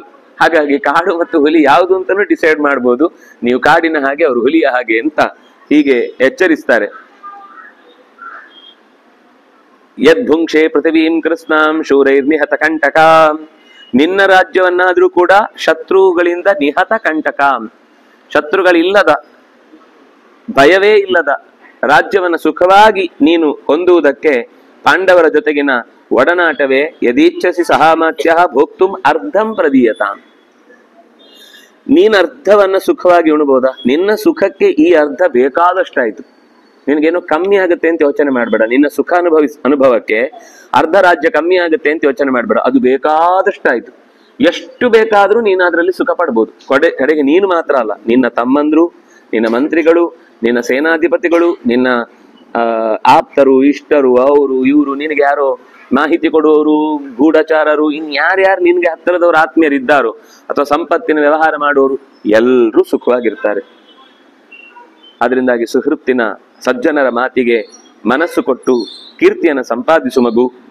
ಯಾವತ್ತೂ ಸಿರಿವಂತರ ಅಥವಾ ಧೀಮಂತರ ವಿರೋಧವನ್ನ ಕಟ್ಟಿಕೊಂಡು ಬದುಕಿದ್ರೆ ಎಂದೂ ಕೂಡ ಶ್ರೇಯಸ್ಸಾಗುವುದಿಲ್ಲ. ಒಂದು ವೇಳೆ ಇಷ್ಟು ಹೇಳಿದ ಮೇಲೂ ನೀನು ನಿಕೃತಿಯನ್ನೇ, ಮೋಸವನ್ನೇ ಮಾಡುವುದು ನಿನ್ನ ಬದುಕು ಅಂತ ಅನ್ಕೊಂಡು ಆ ರೀತಿ ನಡ್ಕೊಳ್ತಿ ಅಂತಾದ್ರೆ ನೀನೇ ಕಟ್ಟಿಗೆಗಳ ತರ ಕಾಮಕ್ರೋಧಗಳನ್ನು ರಾಶಿ ಹಾಕಿ ಅದರ ಮೇಲೆ ಕೂತು ಬೆಂಕಿ ಕೊಟ್ಟು ನಾನು ಸುಖವಾಗಿದ್ದೇನೆ, ಬೆಚ್ಚಗಿದೆ, ಆರಾಮವಾಗಿದೆ ಅಂತ ಅನ್ಕೊಂಡು ಸಾಹಿತ್ಯ ಅಷ್ಟೇ ಹೊರತು ಬದುಕಲ್ಲ. ಇನ್ನು ಭೀಷ್ಮ, ದ್ರೋಣ, ಕೃಪ, ಕರ್ಣ ಇವರೆಲ್ಲರೂ ಕೂಡ ನಿನ್ನ ಪರವಾಗಿದ್ದಾರೆ ಅಂತ ನೀನು ಅನ್ಕೊಳ್ಬಹುದು. ಆದ್ರೆ ಇವರೆಲ್ಲರೂ ಕೂಡ ಕೇವಲ ಈ ಧೃತರಾಷ್ಟ್ರ ಇದ್ದಾನೆ, ಧೃತರಾಷ್ಟ್ರನ ಪರವಾಗಿ ನಿಲ್ಬೇಕಾಗತ್ತೆ ಅನ್ನೋ ಕಾರಣಕ್ಕೆ ನಿನ್ ಜೊತೆಗಿದ್ದಾರೆ ಹೊರತು ಅವರಿಗೆ ಅಷ್ಟೇ ಪ್ರೀತಿ ಪಾಂಡವರ ಮೇಲೂ ಇದೆ. ಭೀಷ್ಮ, ದ್ರೋಣ, ಕೃಪಾ, ಅಶ್ವತ್ಥಾಮಾಚಾರ್ಯರಿಗೆ ನೀನ್ ಪರವಾಗಿರ್ಲಿಕ್ಕೆ ಕಾರಣ ನೀನೇನೋ ಕೇಳ್ಕೊಂಡ್ಬಿಟ್ಟಿದ್ದಿ ಅನ್ನೋ ಕಾರಣಕ್ಕೆ ಅವ್ರ ಕಡೆಗೆ ಒಂದು ಧರ್ಮ ಅನ್ನುವ ಬಲ ಜಾಸ್ತಿ ಇದೆ. ಇವ್ರು ಯಾರು ಕೂಡ ಪೂರ್ತಿಯಾಗಿ, ಯಾಕೆಂದ್ರೆ ದೃಷ್ಟದ್ಯುಮ್ನ, ಭೀಮ, ಧನಂಜಯ ಇವರೆಲ್ಲ ಸಂಕ್ರುದ್ಧೆ, ಕೋಪಗೊಂಡ್ರೆ ನಸ್ಯು ಸರ್ವಾ ಪ್ರಜಾ ಧ್ರುವಂ. ಇವ್ರು ಯಾರಾದ್ರೂ ಕೋಪ ಮಾಡಿಕೊಂಡು ನಿನ್ನ ವಿರುದ್ಧ ನಿಂತ್ರೆ ನಿನ್ನ ಪ್ರಜೆಗಳು ಯಾರೂ ಸುಖವಾಗಿರ್ಲಿಕ್ಕೆ ಸಾಧ್ಯ ಇಲ್ಲ. ಅದರಿಂದಾಗಿ ಮಾ ಅಮರ್ಷವಶಂ ಗತ್ವ, ಅಮರ್ಷ ಅಂದ್ರೆ ಸಹಿಸಿಕೊಳ್ಳದಿರುವಿಕೆ ಅನ್ನುವ ಕೆಟ್ಟ ಗುಣಕ್ಕೆ ಒಳಗಾಗಿ ನಿನ್ನ ಸುಖವನ್ನ ನೀನೇ ಕಳ್ಕೊಳ್ಬೇಡ. ಯಚ್ಚತ್ವಂ ಮನ್ಯಸೆ ಮೂಢ ಭೀಷ್ಮ ದ್ರೋಣ ಕೃಪಾದಯ ಯೋತ್ಸ್ಯಂತೆ ಸರ್ವಶಕ್ತಿಯೇವ ಶಕ್ತಿಯೇತಿ ನೈತದದ್ಯೋಪಪದ್ಯತೆ. ಯಾವ ಕಾರಣಕ್ಕೂ ಅವರನ್ನ ನಂಬ್ಕೊಂಡು ನೀನ್ ಯುದ್ಧಕ್ಕೆ ಹೋಗ್ಬೇಡ. ಅವರಿಂದ ನಿನ್ನನ್ನ ಗೆಲ್ಲಿಸ್ಲಿಕ್ಕೆ ಸಾಧ್ಯ ಇಲ್ಲ. ಯಾಕೆಂದ್ರೆ ಆಚೆ ಇರುವುದು ಕೃಷ್ಣ, ಪಾಂಡವರು. ಪಾಂಡವರೂ ಕೂಡ ಇವರಿಗೆ ಯಾವ ರೀತಿಯಿಂದಲೂ ಕೂಡ ಹೊಂದಾಣಿಕೆ ಆಗೋರಲ್ಲ. ಸಮಂಹಿ ರಾಜ್ಯಂ ಪ್ರೀತಿಂಚ ಸ್ಥಾನಂಚ. ರಾಜ್ಯ ಹೃದಯದಲ್ಲಿ, ಸ್ಥಾನ ಮನಸ್ಸಿನಲ್ಲಿ, ಪ್ರೀತಿ ಇದನ್ನು ಸಮವಾಗಿ ಹಂಚು ಎರಡು ಕಡೆಗೆ. ನೀನು ಸುಖವಾಗಿರ್ತಿ, ಎಲ್ಲರೂ ಸುಖವಾಗಿರ್ತಾರೆ. ಪಾಂಡವೇ ಶತಯುಷ್ಮಾಸು ಧರ್ಮ ಸ್ವಭ್ಯಧಿಕಸ್ತತಃ ರಾಜಪಿಂಡ ಭಯಾದೇತೆ ಯದಿ ಹಾಸ್ಯಂತಿ ಜೀವಿತಂ. ಅದರಲ್ಲಿ ಕರ್ಣ ಇನ್ನುಳಿದಂತೆ ನಿನಗೆ ಇರುವ ಒಂದಿಷ್ಟೊಂದು ಸಂಬಂಧಿಗಳು ಯಾರಾದ್ರೂ ಇದ್ರೆ ಅವ್ರು ನಿನ್ಗೆ ಸಹಾಯಕ್ಕೆ ಬರ್ತಾ ಇರೋದು ರಾಜಪಿಂಡ ಭಯಾತ್.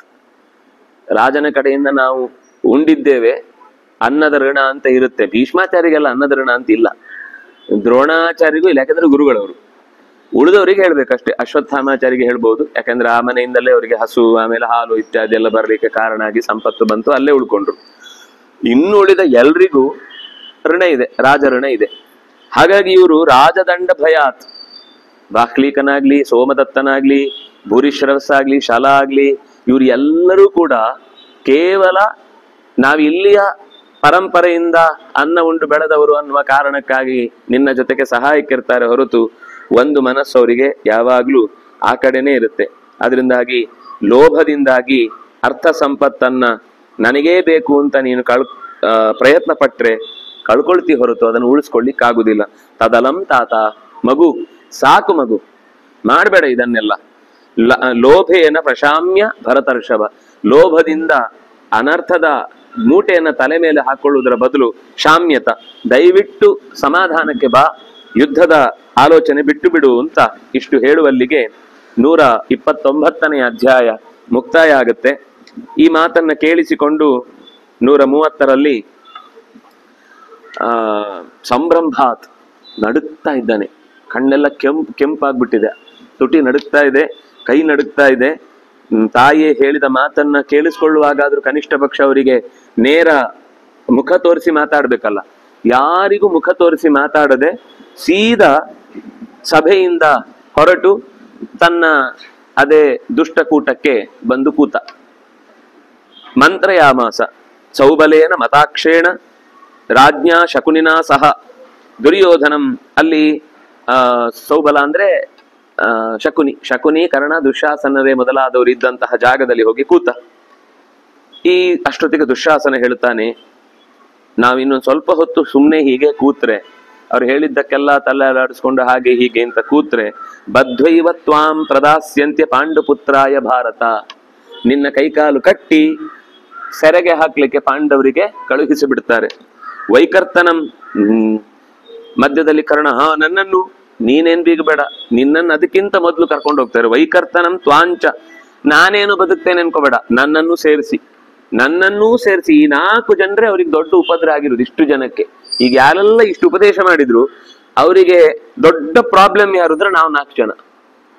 ಅವರಿಗೆ ಅಶ್ವತ್ಥಾಮನು ಪ್ರಾಬ್ಲಮ್ ಅಲ್ಲ, ಕೃಪಾಚಾರ್ಯರು ಪ್ರಾಬ್ಲಮ್ ಅಲ್ಲ, ದ್ರೋಣಾಚಾರ್ಯರು ಪ್ರಾಬ್ಲಮ್ ಅಲ್ವಾ, ಬಾಕ್ಲೀಕನಾಗ್ಲಿ, ಭೂರಿಶ್ರವಸ್ ಆಗ್ಲಿ, ಸೋಮದತ್ತ ಆಗ್ಲಿ, ಭೂರಿ ಆಗ್ಲಿ, ಶಲ ಆಗ್ಲಿ, ಇವ್ರು ಯಾರು ಅವ್ರಿಗೆ ತೊಂದರೆ ಅಲ್ಲ. ತೊಂದರೆ ನಾವು 4 ಜನ. ಆದ್ರಿಂದಾಗಿ ನಮ್ಮೆಲ್ಲರನ್ನು ಪಾಂಡವೇಭ್ಯ ಪ್ರದಾಸ್ಯಂತಿ, ಪಾಂಡವರಿಗೆ ಕೊಟ್ಟು ಬಿಡುತ್ತಾರೆ. ಭೀಷ್ಮ ದ್ರೋಣೋ ಪಿತಾಚತೆ, ಯಾರು ಕೊಡುದು ಅನ್ಕೊಂಡಿದ್ವಿ? ಸ್ವತಃ ಅದೇ ಭೀಷ್ಮಾಚಾರ್ಯರು, ಅದೇ ದ್ರೋಣಾಚಾರ್ಯರು, ಅದೇ ಧೃತರಾಷ್ಟ್ರ, ನಿಮ್ಮ ಅಪ್ಪನೇ ಸೇರ್ಕೊಂಡು ಭೀಷ್ಮ ದ್ರೋಣ ಹೇಳಿ ನಮ್ಮನ್ನು ಕಟ್ಟಿ ಹಾಕಿ ಕೊಡಿಸ್ಬಿಡ್ತಾರೆ. ದುಶ್ಯಾಸನ ಈ ವಾಕ್ಯ ಕೇಳಿದ ತಕ್ಷಣ ದುರ್ಯೋಧನ ಮತ್ತೆ ಜೋರಾಗಿ ನಿಟ್ಟುಸಿರು ಬಿಟ್ಟು ಗಹಗಹಸಿ ನಗಲಿಕ್ಕೆ ಶುರು ಮಾಡ್ತಾನೆ. ಇಷ್ಟೆಲ್ಲ ಅವ್ರ ಹತ್ರ ತಲೆಯಲ್ಲಿ ಆಲೋಚನೆ ಇದೆಯಾ? ಹಾಗಾದ್ರೆ ಅಲ್ಲೇ ಒಂದು ಸಣ್ಣ ಮೀಟಿಂಗ್ ಮಾಡಿ ದುರ್ಯೋಧನ, ಶಕುನಿ, ಕರ್ಣ ದುಶ್ಯಾಸನ ಎಲ್ಲ ಸೇರಿ ಈ ರೀತಿ ಮಾಡೋಣ ಅಂತ ಮನಸ್ಸಿನಲ್ಲಿ ಯೋಚನೆ ಮಾಡ್ತಾರೆ. ಏನು? ಪುರಾಯಂ ಅಸ್ಮಾನ್ ಗೃಹ್ಣಾತಿ ಕ್ಷಿಪ್ರಪಾರಿ ಜನಾರ್ದನ. ಅವನು ನಮ್ಮನ್ನ ಹಿಡಿದಿಡುವ ಮುನ್ನ, ಅವನು ನಮ್ಮನ್ನ ಕಟ್ಟಿ ಹಾಕುವ ಮುನ್ನ ನಾವೇನ್ ಮಾಡೋಣ ಅಂದ್ರೆ ಜನಾರ್ದನನ್ನೇ ಕಟ್ಟಿ ಹಾಕಿ ಬಿಡೋಣ. ಆದ್ರೆ ಒಂದು ಶಬ್ದ ಬಳಸ್ತಾರೆ, ಕ್ಷಿಪ್ರಕಾರಿ ಜನಾರ್ದನ. ಜನಾರ್ದನ ಬಹಳ ಚುರುಕು. ಅವನು ನಮ್ಮ ಕೈಕಾಲಿನ ಅಲುಗಾಟದಿಂದ ಅರ್ಥ ಮಾಡ್ಕೊಳ್ತಾನೆ ನಾವು ಏನ್ ಮಾಡ್ಲಿಕ್ಕೆ ಹೊರಟಿದ್ದೇವೆ ಮುಂದೆ ಅಂತ. ಅವನು ದೇವರು ಅಂತ ಕಲ್ಪಿಸಿ ಹೇಳ್ತಾ ಇರೋದಲ್ಲ ಇದು, ಅವನು ಒಬ್ಬ ವ್ಯಕ್ತಿಯಾಗಿ ಗುರುತಿಸಿ ಹೇಳಿದ ಮಾತು. ಕ್ಷಿಪ್ರಕಾರಿ ಜನಾರ್ದನ ಪುರಾ ಅಯಂ ಅಸ್ಮಾನ್ ಗೃಹ್ಣಾತಿ, ನಮ್ಮನ್ನವರು ಹಿಡಿಯುವ ಮುಂಚೆ, ಅಯಂ ಅಸ್ಮಾನ್ ಗೃಹ್ಣಾತಿ ಯದಾ ತತ್ಪುರ, ಅದಕ್ಕಿಂತ ಮುಂಚೆ ನಾವೇ ಜನಾರ್ದನನ್ನು ಹಿಡಿದು ಬಿಡೋಣ. ಧೃತರಾಷ್ಟ್ರೇಣ ರಾಜ್ಞಾ ಶಾಂತನವೇಚ ವಯಮೇವ ಹೃಷಿಕೇಶಂ ನೃಗಣ್ಣೀಮ ಬಲಾದಿವ, ಹಿಡಿದು ಬಿಡೋಣ. ಅವರೆಲ್ಲ ಯೋಚನೆ ಮಾಡ್ತಾ ಇರ್ತಾರೆ. ಧೃತರಾಷ್ಟ್ರ ಯೋಚನೆ ಮಾಡ್ತಾನೆ, ಭೀಷ್ಮಾಚಾರ್ಯ ಯೋಚನೆ ಮಾಡ್ತಾರೆ, ಈಗ ಮತ್ತೆ ಕರೆಸಿ ದುರ್ಯೋಧನನನ್ನ ಕಟ್ಟಿ ಕಳಿಸ್ಬಿಡೋಣ ಅಂತ, ನಿಗ್ರಹದಲ್ಲಿ ಇರಿಸೋಣ ಅಂತ. ಆದ್ರೆ ಆ ರೀತಿ ನಿಗ್ರಹಕ್ಕೆ ಕಳಿಸುವ ಮುನ್ನ ನಾವೇ ಈ ಕೆಲಸ ಮಾಡಿಬಿಡೋಣ. ಹೇಗೆ ಅಂತ ಅನ್ನೋದಕ್ಕೊಂದು ಉದಾಹರಣೆ ಕೊಡ್ತಾನೆ. ಪ್ರಸಹ್ಯ ಪುರುಷವು ವ್ಯಾಘ್ರಂ ಇಂದ್ರೋ ವೈರೋಚನೆ ಯಥ. ಇಂದ್ರ ಹೇಗೆ ಬಲಿಯನ್ನು ಕಟ್ಟಿ ಹಾಕಿದ್ನೋ ಹಾಗೆ ನಾವು ಕೂಡ ಇವನನ್ನು ಕಟ್ಟಿ ಹಾಕಿ ಒಳಗಿಟ್ಬಿಡೋಣ. ಶ್ರುತ್ವಾ ಗೃಹೀತಂ ವಾರ್ಷ್ಣೇಯಂ ಪಾಂಡವಾ ಹತಚೇತಸಃ ಅನಿರುತ್ಸಾಹ ಭವಿಷ್ಯಂತಿ ಭಗ್ನದಂಷ್ಟ್ರಾ ಇವೋರಗಾಃ. ಪ್ರತಿ ಮಾತಿಗೆ ಒಂದು ಸಣ್ಣ ಉದಾಹರಣೆ ಇದ್ದೇ ಇದೆ. ಹಲ್ ಕಳ್ಕೊಂಡ ಹಾವಿನಂತೆ ಪಾಂಡವರು ಆಮೇಲೆ ಬೇಸ್ತು ಬೀಳ್ತಾರೆ. ಅವ್ರಿಗಿರುವುದೇ ಕೃಷ್ಣ. ಕೃಷ್ಣನನ್ನು ಕಟ್ಟಿ ಹಾಕಿ ಅವರಿಗೆ ಕೊಡುವುದಿಲ್ಲ ಹೇಳಿಬಿಟ್ರೆ ಹತಚೇತಸಃ, ಮನಸ್ಸಿನಿಂದ ತುಂಬಾ ದುರ್ಬಲ ಆಗ್ಬಿಡ್ತಾರೆ, ಮನಸ್ಸಿನಿಂದ ತುಂಬಾ ಹಾನಿಗೊಳಗಾಗ್ಬಿಡ್ತಾರೆ, ಉತ್ಸಾಹವೇ ಕಳ್ಕೊಳ್ತಾರೆ. ನಿರುದ್ಯಮಾಹ ಭವಿಷ್ಯಂತಿ, ಮತ್ತೆ ಅವ್ರು ಯುದ್ಧಕ್ಕೆ ಪ್ರಯತ್ನವೇ ಮಾಡುವುದಿಲ್ಲ. ನಮ್ಗೆ ಕೃಷ್ಣನೇ ಬೇಕು, ಕೃಷ್ಣನೇ ಇಲ್ಲದೆ ಯುದ್ಧ ಮಾಡುದು ಯಾಕೆ? ನಮ್ಗೆ ರಾಜ್ಯ ಬೇಡ, ಕೃಷ್ಣನಿಗೆ ವಿರೋಧ ಆಗದ ಹಾಗೆ ನಮ್ಮ ಬದುಕಿರ್ಬೇಕು ಅಂತ ಕೃಷ್ಣನನ್ನು ಅವ್ರು ಕಟ್ಕೊಂಡಿದ್ದಾರೆ ಅಂತ ನಾವು ಹೋಗಿ ಕೇಳ್ತೀವಿ. ನಿಮ್ಗೆ ಏನು ರಾಜ್ಯ ಬೇಕಾ ಕೃಷ್ಣ ಬೇಕಾ ಕೇಳ್ತೀವಿ ನಾವು. ಆಬ್ವಿಯಸ್ಲಿ ಕೃಷ್ಣ ಅಂತಾರೆ ಅವರು, ರಾಜ್ಯ ನಮ್ದು. ಅದರಿಂದಾಗಿ ಪ್ರತಿ ಸರ್ತಿ ನಾವು ಯುದ್ಧದಲ್ಲಿ ಗೆಲ್ಲುವುದನ್ನು ನೋಡ್ಬೇಕು, ಹೇಗ್ ಗೆಲ್ಲುವುದು ನೋಡ್ಬಾರ್ದು. ಈಗ ಗೆಲ್ಲಿಕ್ಕಿರುವ ದಾರಿ ಕೃಷ್ಣನನ್ನ ಬಿಗಿ ಹಿಡಿಯುವುದು. ಅಯಂ ಯೇಷಾಂ ಮಹಾಬಾಹು ಸರ್ವೇಷಾಂ ಶರ್ಮ ವರ್ಮಚ. ಅವರೇ ಸುಖ ಅವನೇ ಕವಚ ಪಾಂಡವರಿಗೆ. ಯಾವಾಗ ನಾವು ಅವರನ್ನು ಹಿಡಿತೇವೆ ಪಾಂಡವರು ಪೂರ್ತಿ, ಅವ್ರು ಮಾತ್ರ ಅಲ್ಲ, ಪಾಂಡವಾಹ ಸೋಮಕೈ ಸಹ. ಸೋಮಕರು ಅಂದ್ರೆ ದ್ರುಪದಾದಿಗಳು ಕೂಡ ಪಾಂಡವರು ಮುಂದೆ ಬರಲಿಲ್ಲ ಅಂದ್ರೆ ನಮ್ ಶತ್ರುಗಳು ಇರ್ಬೋದು. ಅವರು ಪಾಂಡವರಿಗೆ ಮತ್ತು ದ್ರುಪದನಿಗೆ ಮೊದಲಿಂದ ಒಂದು ವಿರೋಧ ಇತ್ತು. ಅದು ಈ ಪಾಂಡವರು ಬರುವ ಮುಂಚೆ ದಶಾರ್ಣ ದೇಶ ಮತ್ತು ಪಾಂಚಾಲ ದೇಶ ಯಾವಾಗ್ಲೂ ಕುರುಗಳ ಮೇಲೆ ದಾಳಿ, ಸಾವಿರ ವರ್ಷದ ದಾಳಿಯ ಕಥೆ ಇದೆ. ಹಾಗಾಗಿ ಶತ್ರುಗಳ ವಿರುದ್ಧ ಸೇರ್ಕೊಂಡಿದ್ದಾರೆ ಅಂತ ಹಿಂದೆ ಇದೇ ದುರ್ಯೋಧನ ಮಾತಾಡಿದ್ದ. ಆದ್ರೆ ಯಾವಾಗ ಕೃಷ್ಣನನ್ನು ಹಿಡಿತೇವೋ ಪಾಂಡವರು ಸುಮ್ಮನಾಗ್ತಾರೆ. ಪಾಂಡವರು ಸುಮ್ಮನಾದ್ರೆ ಪಾಂಚಾಲರು, ಮತ್ಸ್ಯರು ಎಲ್ಲರೂ ಕೂಡ, ಕಾಶಿ ದೇಶದವರು ಎಲ್ಲರೂ ಸುಮ್ಮನಾಗ್ಬಿಡ್ತಾರೆ. ಆದ್ರಿಂದಾಗಿ ನಾವು ಇಹೈಕ ಈಗಲೇ ಕೂಡ್ಲೆ ಕೇಶವನನ್ನ, ಅದು ಮತ್ತೆ ಹೇಳ್ತಾನೆ ನೋಡಿ, ಕೇಶವಂ ಕ್ಷಿಪ್ರಕಾರಿಣಂ. ನಾವು ಒಂದು ಕ್ಷಣ ತಡ ಮಾಡಿದ್ರೆ ಅವ್ನು ನಮ್ಮ ಕೈ ತಪ್ಪಿಸ್ಕೊಂಡು ಓಡೋಗ್ಬಿಡ್ತಾನೆ. ಅವ್ನು ಓಡುದ್ರಲ್ಲಿ ತುಂಬಾ ಚುರುಕ. ಅವನು ಜರಾಸಂಧನಿಗೆ ಸಿಗ್ಲಿಲ್ಲ, ಅಷ್ಟು ದೊಡ್ಡ ಸೈನ್ಯ ಹಿಡಿದವನಿಗೆ ನಮ್ಗಷ್ಟು ಸುಲಭದಲ್ಲಿ ಸಿಗ್ತಾನ. ಅದರಿಂದಾಗಿ ಕ್ರೋಶತೋ ಧೃತರಾಷ್ಟ್ರಸ್ಯ ಬದ್ಧ್ವಾ ಯೋತ್ಸ್ಯಾಮಹೇ ರಿಪೂನ್. ಅವನು ಧೃತರಾಷ್ಟ್ರ ಎಲ್ಲಿರ್ತಾನೋ ಅದಕ್ಕಿಂತ ಚೂರು ದೂರದಲ್ಲಿ ಅವನು ನಿಂತಿರುವಾಗಲೇ ಹಿಂದಿಂದ ಬಂದು ಅವನನ್ನ ಎಲ್ಲರೂ ಹಿಡಿದು ಬಿಡಿ ಅಂತ ಹೇಳ್ತಾನೆ. ಇವ್ರು ಮಾತಾಡಿದ್ದಷ್ಟೇ ಅಷ್ಟು ಪಕ್ಕ ಗೊತ್ತಾಯ್ತು. ಯಾಕಂದ್ರೆ ಸಾತ್ಯಕಿ ಇದನ್ನು ಬಹಳ ಸೂಕ್ಷ್ಮವಾಗಿ ಅವನ ಕಡೆಯಿಂದ ಯಾರನ್ನು ಒಬ್ಬರನ್ನು ಅವರೊಳಗೆ ಇಟ್ಬಿಟ್ಟಿದ್ದ, ಹೊರಗಡೆಯಿಂದ ಕಾವಲಿಗೆ ನಿಲ್ಲುವಲ್ಲಿ. ತೇಷಾಂ ಪಾಪಂ ಅಭಿಪ್ರಾಯಂ ಪಾಪಾನಾಂ ದುಷ್ಟಚೇತಸಾಂ ಇಂಗಿತಜ್ಞಃ ಕವಿಃ ಕ್ಷಿಪ್ರಂ ಅನ್ವಬುದ್ಧ್ಯತ ಸಾತ್ಯಕಿ.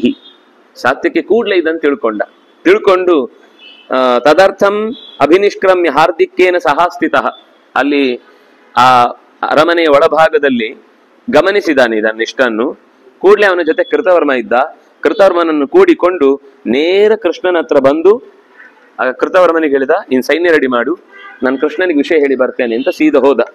ಹೋಗಿ ಕೃಷ್ಣ ಸಭೆಯಲ್ಲಿದ್ದಾನೆ. ಇವನು ನಿಧಾನಕ್ಕೆ ಬಂದು ಮೆಲ್ಲ ಆದ ಘಟನೆ ಏನು ಅನ್ನೋದನ್ನ ಹೇಳ್ತಾನೆ. ಹೀಗೆ ಮಂತ್ರಾಲೋಚನೆ ಮಾಡಿ ನಿನ್ನನ್ನು ಹಿಡಿಯುವ ಪ್ರಯತ್ನ ಮಾಡ್ತಾ ಇದ್ದಾರೆ ಅಂತ. ಆಗ ಸಪ್ರವಿಶ್ಯ ಸಭಾಂ ವೀರಃ ಸಿಂಹೋ ಗಿರಿಗುಹಾನಿವ, ಗಿರಿಯೊಳಗೆ ಸಿಂಹ ಒಂದು ಪ್ರವೇಶ ಮಾಡಿ ತನ್ನ ಮನೆಯೊಳಗೆ ಹೋಗುವಾಗ ಏನು ಧೈರ್ಯದಲ್ಲಿರುತ್ತೋ ಹಾಗೆ ಸಾತ್ವಿಕಿ ಪ್ರವೇಶ ಮಾಡಿ ಕೃಷ್ಣನಲ್ಲಿ ನಿಂತು ಈ ವಿಷಯವನ್ನೆಲ್ಲ ಅಭಿಪ್ರಾಯಂ ಆಚಷ್ಟ ಹೇಳಿದ. ಕೂಡಲೇ ಕೃಷ್ಣ ತಡ ಮಾಡಿಲ್ಲ, ಅಲ್ಲೇ ವಿದುರ ಮತ್ತೆ ಧೃತರಾಷ್ಟ್ರನಿಗೆ ಕೇಳುವ ಹಾಗೆ ಅನ್ವಭಾಷಿತ. ಹೀಗೊಂದು ಪ್ರಸಂಗ ಒಳಗೆ ನಡೆದ ಸಂಗತಿ ಇಲ್ಲಿ ಬಂದಿದೆ. ಸುದ್ದಿ ಇದು ಬ್ರೇಕಿಂಗ್ ಸುದ್ದಿ, ನಮ್ಮಲ್ಲೇ ಮೊದಲು, ಬೇರೆ ಯಾರಲ್ಲೂ ಇಲ್ಲ, ನಾವೇ ಮೊದಲು ಹೇಳ್ತಾ ಇರುವುದು ಅಂತ ಸೀದಾ ಕೃಷ್ಣ ಧೃತರಾಷ್ಟ್ರನಿಗೆ ಹೇಳ್ತಾನೆ. ಧರ್ಮಾತ್ ಅರ್ಥಾಚ್ಚ ಕಾಮಾಚ್ಚ ಕರ್ಮ ಸಾಧು ವಿಗರ್ಹಿತಂ ಮಂದಾಃ ಕರ್ತುಂ ಇಹೇಚ್ಛಂತಿ ನಚವಾಪ್ಯಾಂ ಕಥಂಚನ. ಧರ್ಮದಿಂದ ಅರ್ಥದಿಂದ ಬಯಕೆಗಳಿಂದ ದೂರವಾಗಿ ಕಾಮದಿಂದ ಸಾಧುಗಳಿಂದ ವಿಗರ್ಹಿತವಾದಂತಹ ಕೆಲಸಗಳನ್ನ ಮಂದರು ನಿರಂತರವಾಗಿ ಮತ್ತೆ ಮತ್ತೆ ಮಾಡಲಿಕ್ಕೆ ಪ್ರಯತ್ನ ಪಟ್ಟು ನಚಾವಾಪ್ಯಂ, ಕೊನೆಗೂ ಅದನ್ನು ಪಡೆಯಲ್ಲ ಅವರು.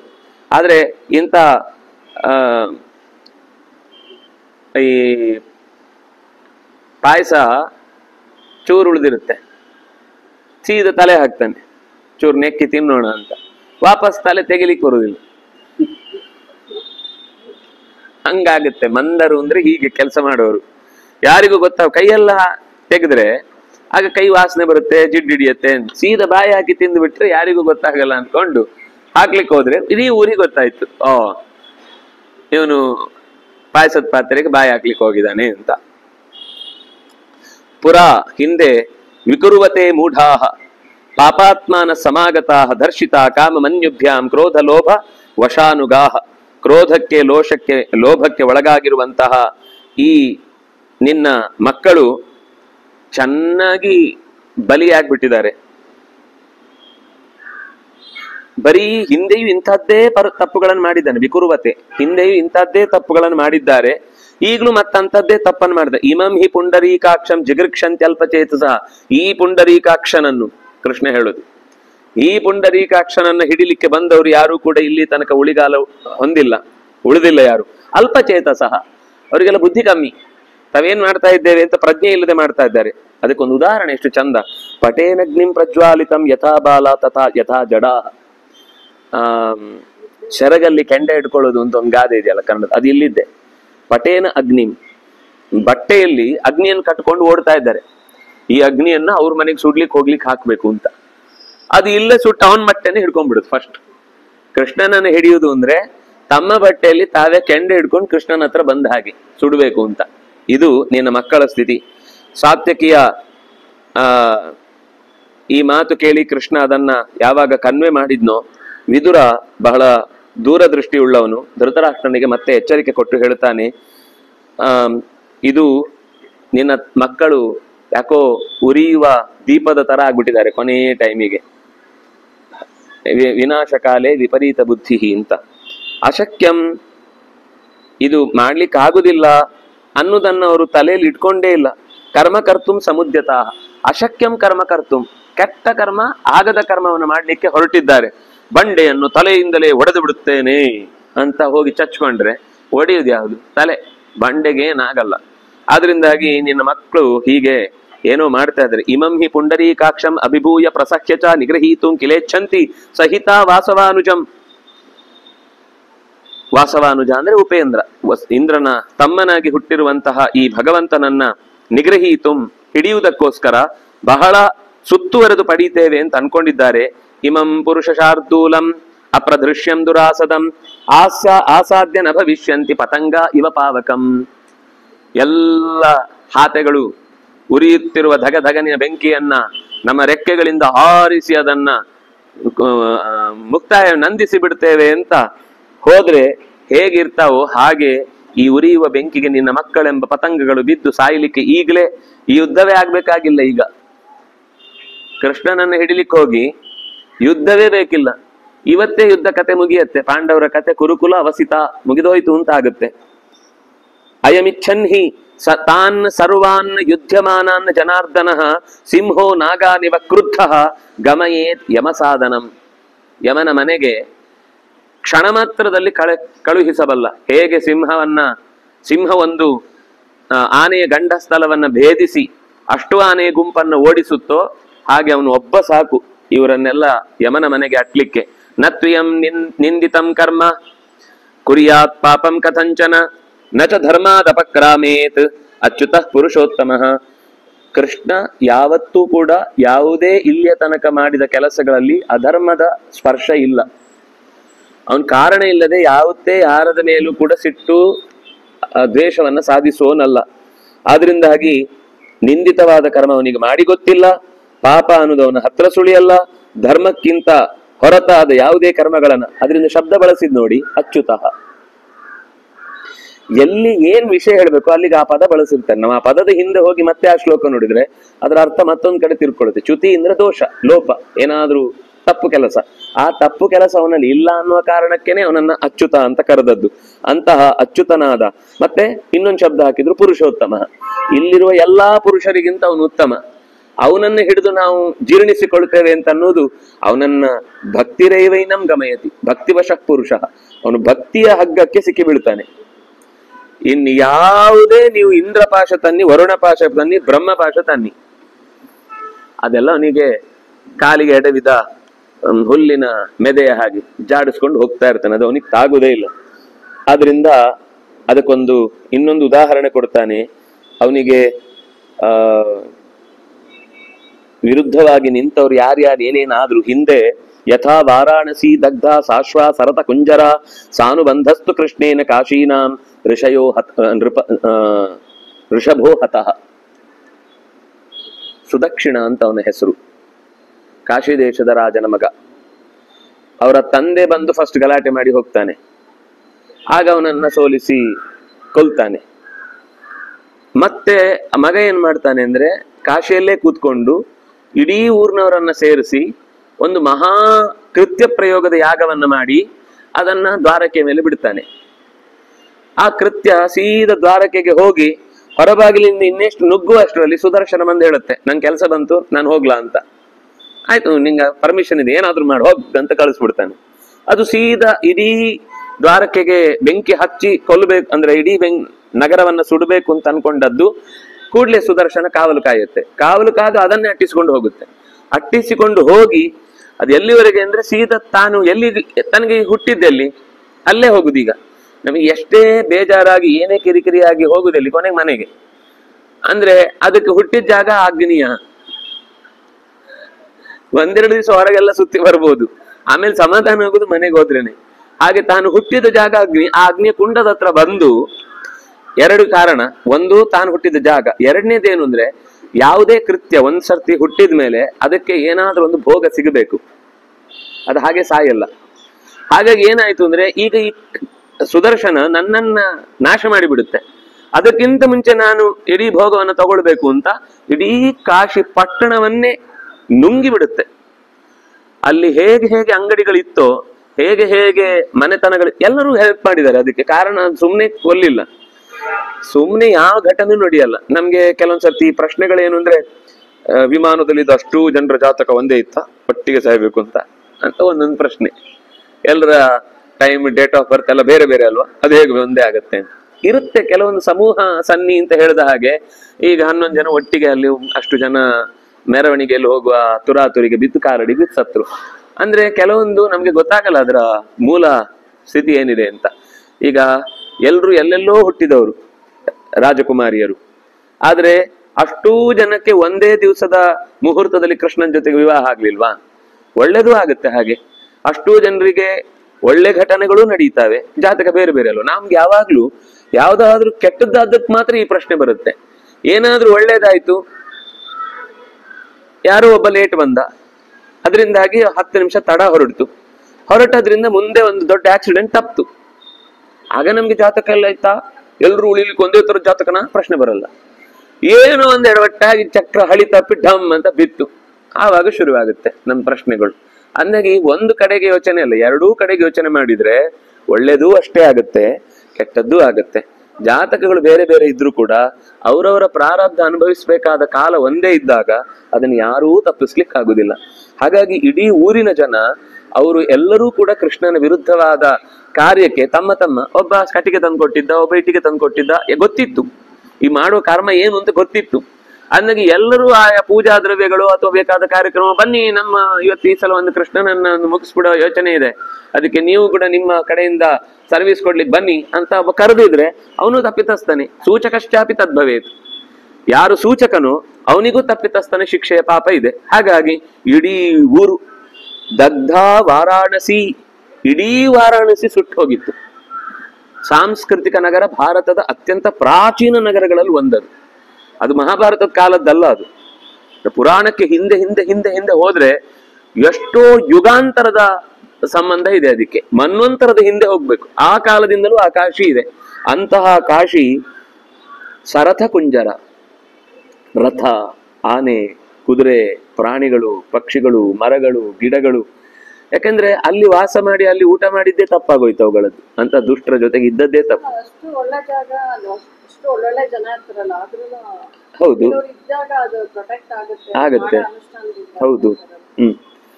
ಒಂದು ಕಾಲದಲ್ಲಿ ಸುಶೋಮ ಅನ್ನುವ ನದಿ ಇದ್ದ ಜಾಗ ಅಫಘಾನಿಸ್ತಾನ. ಜಗತ್ತಿನ ಎಲ್ಲಾ ಋಷಿಗಳಿದ್ದದ್ದಲ್ಲೇ. ಆ ಪಾಕಿಸ್ತಾನ, ಅಫಘಾನಿಸ್ತಾನ ಇವತ್ತೇನಿದೆ ಅದು ಕಾಶ್ಮೀರ. ಕಾಶ್ಮೀರ ಅಂತೂ ಪಂಡಿತರ ಸಾಮ್ರಾಜ್ಯ. ಇವತ್ತೇನಾಗಿದೆ ಅಲ್ಲಿ ನೀವು ಹುಡುಕಿದ್ರೆ ಸರ್ಕಾರಿ ಅಧಿಕಾರಿಗಳು ಬಿಟ್ರೆ ವಾಸ ಮಾಡುವ ಒಬ್ಬನೇ ಒಬ್ಬ ಹಿಂದುವನ್ನು ನಿಮ್ಗೆ ತೋರಿಸ್ಲಿಕ್ಕೆ ಬರಲ್ಲ. ಇಲ್ಲ, ಅಲ್ಲಿ 10 ಜಿಲ್ಲೆಗಳಲ್ಲಿ ಒಬ್ರು ಇಲ್ಲ. ಕಾಶ್ಮೀರದಲ್ಲಿ, ಜಮ್ಮುವಿನಲ್ಲಿದ್ದಾರೆ, ಈ ಜಾಗದಲ್ಲಿ ಇಲ್ಲ. ಅದು ಒಂದು ತಪಸ್ಸಿನ ಶಂಕರಾಚಾರ್ಯರು ತಪಸ್ಸು ಮಾಡಿದ ಜಾಗ, ಅಭಿನವ ಗುಪ್ತ ಇದ್ದ ಜಾಗ, ಕಶ್ಯಪ ಇದ್ದ ಜಾಗ. ಅಲ್ಲ, ಅದು ಹೋಗ್ತಾ ಹೋಗ್ತಾ ಆ ಏನಂತಾರೆ ತಪಸ್ಸಿನ ಬಲದ ಬಗ್ಗೆ ಒಂದು ಹೆಮ್ಮೆ ಇರುತ್ತೆ. ಇಲ್ಲಿ ಏನು ಆಗಲ್ಲ ಅಂತ. ಇಲ್ಲಿ ನಾವು ಆ ಜನ್ಮದಲ್ಲಿ ಅವರ ಜನ್ಮದಲ್ಲಿ ಹುಟ್ಟಿ ಬಂದಿದ್ದೇವೆ, ಅದರಿಂದಾಗಿ ಅವರೆಲ್ಲ ಶ್ರೇಷ್ಠರು ಅಂತ. ನಮ್ಮಂತವರಲ್ಲಿ ಬಂದಿದ್ದೇವೆ, ಅದರಿಂದಾಗಿ ಅವರೆಲ್ಲ ಗ್ರೇಟು ಅಂತ. ಆ ತರ ಒಂದು ದುರಭಿಮಾನ ಬೆಳಿಲಿಕ್ಕೆ ಶುರುವಾಗುತ್ತೆ. ಅದ್ ಯಾವಾಗ ವಿಶ್ವನಾಥ ದೇವರಿಗೆ ಏನು ಆಗಲ್ಲ. ಹೌದು, ದೇವ್ರಿಗೆ ಏನಾಗಲ್ಲ. ದೇವ್ರಿಗೆ ಏನಾಗುತ್ತೆ ಮತ್ತೆ? ಈಗ ಅದೇ ತರ ಸುಡಲ್ಲ. ಲಿಂಗ ಯಾಕೆ ಸುಡುತ್ತೆ? ಕಲ್ ಸುಡುತ್ತಾ? ದೇವಸ್ಥಾನ ಸುಟ್ಟೋಗಿರುತ್ತೆ ಅಷ್ಟೇ. ಮಧ್ಯದಲ್ಲಿ ಪ್ಲೇಸ್ ಚೇಂಜ್ ಆಗಿದೆ. ಯಾಕೆಂದ್ರೆ ಅದು ಮಧ್ಯದಲ್ಲಿ ಯಾರೋ ಬಾವಿಲ್ ಹಾಕಿ ಅದನ್ನ ಉಳಿಸಿ ಆ ತರ ನಡೆದಿದೆ ಬೇಕಾದಷ್ಟು. ನಂಬಿಕೆಯಿಂದ ಆ ಸನ್ನಿಧಾನ ವಾಪಸ್ ತರೋದಿದೆಯಲ್ವಾ, ಅದು ನಡೀತಾನೆ ಇತ್ತು. ಆ ಕಾಲದ್ದೇ, ಹಳೆ ಕಾಲದ್ದೇ ಸನ್ನಿಧಾನ. ಅದೇ ಕೇವಲ ಲಿಂಗ ಬೇರೆ ಆಗಿರ್ಬೋದು ಅಷ್ಟೇ, ಒಡೆದು ಹಾಕಿರ್ಬೋದು, ಶತ್ರುಗಳೇನೋ ಮಾಡಿರ್ಬೋದು. ಅದೇ ಹೇಳಿದ್ದು, ಲಿಂಗ ಚೇಂಜ್ ಆದ್ರೂ ಸನ್ನಿಧಾನ ಅದೇ ಅಲ್ವಾ. ಮಂತ್ರದಲ್ಲಿರುದಲ್ವಾ, ಕಲ್ಲಲ್ಲಿರುತ್ತ ದೇವ್ರು. ಕಲ್ಲಲ್ಲಿ ಈಗ ನೋಡಿ, ಇಲ್ಲಿದ್ದ ಕಲ್ಲಿನಲ್ಲಿ ನಾನು ಮಂತ್ರ ಹಾಕಿ ಹೇಳಿದ್ರೆ ಅಲ್ಲಿರುತ್ತೆ. ಈ ಕಲ್ಲು ಒಡೆದೋದ್ಮೇಲೆ ಮತ್ತೆ ಪುನಃ ಪ್ರತಿಷ್ಠೆ ಇದೆ. ಪುನಃ ಪ್ರತಿಷ್ಠೆಯಲ್ಲಿ ಬೇರೆ ಕಲ್ಲನ್ನು ಇಡ್ತೇನೆ, ಆದ್ರೆ ಮಂತ್ರ ಅದೇ. ಧ್ಯೇಯ ರೂಪ ಮೊದ್ಲಿಂದ ಇದ್ದವ ಅಂತ ನಾನು ಸಂಕಲ್ಪ ಮಾಡಿ, ನೀನ್ ಇಲ್ಲಿ ತನಕ ಇಲ್ಲಿ ಇದ್ಯಲ್ವಾ, ಈಗ ಈ ಕಲ್ಲಿಗೆ ಬಾ. ಈಗ ಇದು ಜಗನ್ನಾಥ ಇದೆಯಲ್ವಾ, 12 ವರ್ಷಕ್ಕೊಮ್ಮೆ ಅಲ್ಲಿ ಮರದ ಆ ವಿಗ್ರಹವನ್ನು ಚೇಂಜ್ ಮಾಡ್ತಾರೆ. ಮರದ ವಿಗ್ರಹ ಬದಲಾಗುತ್ತೆ. ಅದು ಬಹಳ ಒಳ್ಳೆ ಪ್ರೊಸೀಜರ್. ಅದರ ಹಿಂದೆ ಒಂದ್ 3-4 ತಿಂಗಳ ಕಾರ್ಯಕ್ರಮ. ಅದು ಕಾಡಿಗೆ ಹೋಗಿ ಹುಡುಕ್ಬೇಕು ಆ ಮರ ಯಾವುದು ಅಂತ. ಆ ಮರದಲ್ಲಿ ಚಂಕದ ಚಿಹ್ನೆ ಇರುತ್ತೆ. ಅದೇ ಮರ ಆಗ್ಬೇಕು ಆ ಜಗನ್ನಾಥನ ಪ್ರತಿಮೆ ಮಾಡ್ಲಿಕ್ಕೆ. ವಿಶೇಷ ಏನಂದ್ರೆ, ಹಳೆಯ ಪ್ರತಿಮೆಯಿಂದ ಹೊಸ ಪ್ರತಿಮೆಗೆ ಆವಾಹನೆ ಮಾಡಿ ಯಾರು ಮಾಡ್ತಾನೋ ಅದು ತುಂಬಾ ದೊಡ್ಡ ಸ್ಥಾನ. ಈಗ ಇಲ್ಲಿ ತಂತ್ರಿಗಳು ಅಂತೆಲ್ಲ ಹೇಳ್ತಾರೋ ಹಾಗೆ ಅವರದಲ್ಲೇನೋ ಅಂದ್ರೆ ಅದು ಪ್ರಧಾನ ರಾಜ ಮರ್ಯಾದೆಯಿಂದ ಅವರನ್ನು ಕರ್ಕೊಂಡು ಮಾಡಿಸ್ತಾರೆ. ಆದ್ರೆ ಆ ವ್ಯಕ್ತಿ ಆಮೇಲೆ 1 ವರ್ಷ ಬದುಕುದು. ಪ್ರತಿಷ್ಠೆ ಮಾಡಿ ಆದ್ಮೇಲೆ ಅಲ್ಲಿಯ ಕ್ರಮವೇ ಇರುದಾಗಿ ಇವತ್ತಿದು ಹಾಗೆ ನಡ್ಕೊಂಡ್ ಬಂದಿದೆ. ಆ ವಯಸ್ಸಾದವರೇ ಮಾಡ್ತಾರೆ, ಯಾರು ಈಗ ಮೊನ್ನೆ ಇದ್ದವ್ರು ಮಾಡಲ್ಲ. ಅದ್ರಲ್ಲಿ ತಿಳ್ಕೊಂಡ ಹಳಬರು ಯಾರೋ ಒಬ್ರು ಇರ್ತಾರೆ, ಅವ್ರು ಪ್ರತಿಷ್ಠೆ ಮಾಡಿ ದೇವರಿಗೋಸ್ಕರ ನನ್ನ ಜೀವ ಕೊಟ್ಟಿದ್ದೇನೆ ಅಂತ ಭಾವಿಸಿ ಅಲ್ಲೇ ದೇವಸ್ಥಾನದಲ್ಲೇ ಇದ್ದು ಜೀವ ಬಿಡ್ತಾರೆ. ಏನು ರೋಗ ಬಂದ್ ಸಾಯಲ್ಲ, ಕಾಮಾಗಿ ಆರಾಮಾಗಿ ಪ್ರಾಣ ಬಿಡ್ತಾರೆ. ಅವರದು ಸ್ವೀಕಾರ ಮಾಡ್ತಾರೆ. ನಡೀತದೆ, ಇವತ್ತು ಹಾಗೆ ನಡೀತಾ ಇರುತ್ತೆ. ಹೌದು, ಅವ್ರ ಪರ್ಪಸ್ಫುಲ್ ಅಂದ್ರೆ ಅಲ್ಲಿ ಇರುವ ಕ್ರಮ ಹಾಗೆ. ಅದನ್ನು ಒಪ್ಕೊಂಡ್ರೆ ಅದು ನಮ್ಮ ಪ್ರಾಣ ಹೋಗುತ್ತೆ ಅಂತ ಒಂದು ವರ್ಷದೊಳಗೆ ಸೂಸೈಡ್ ಮಾಡ್ಕೊಳಲ್ಲ. ಸುಮ್ನೆ ಇದ್ರು ತಾನಾಗಿ 1 ವರ್ಷಕ್ಕೆ ಅವ್ರ ಜೀವ ಹೋಗುತ್ತೆ. 1 ವರ್ಷ ಅಂದ್ರೆ ನೀವು ಡೇಟ್ ಅಂತ ಇಟ್ಕೊಳ್ಬೇಡಿ. ಆ 1 ವರ್ಷದೊಳಗೆ ಅವ್ರು ಹೋಗ್ತಾರೆ. ಅದಕ್ಕಿಂತ ಹೆಚ್ಚು ಬಾಳಲ್ಲ.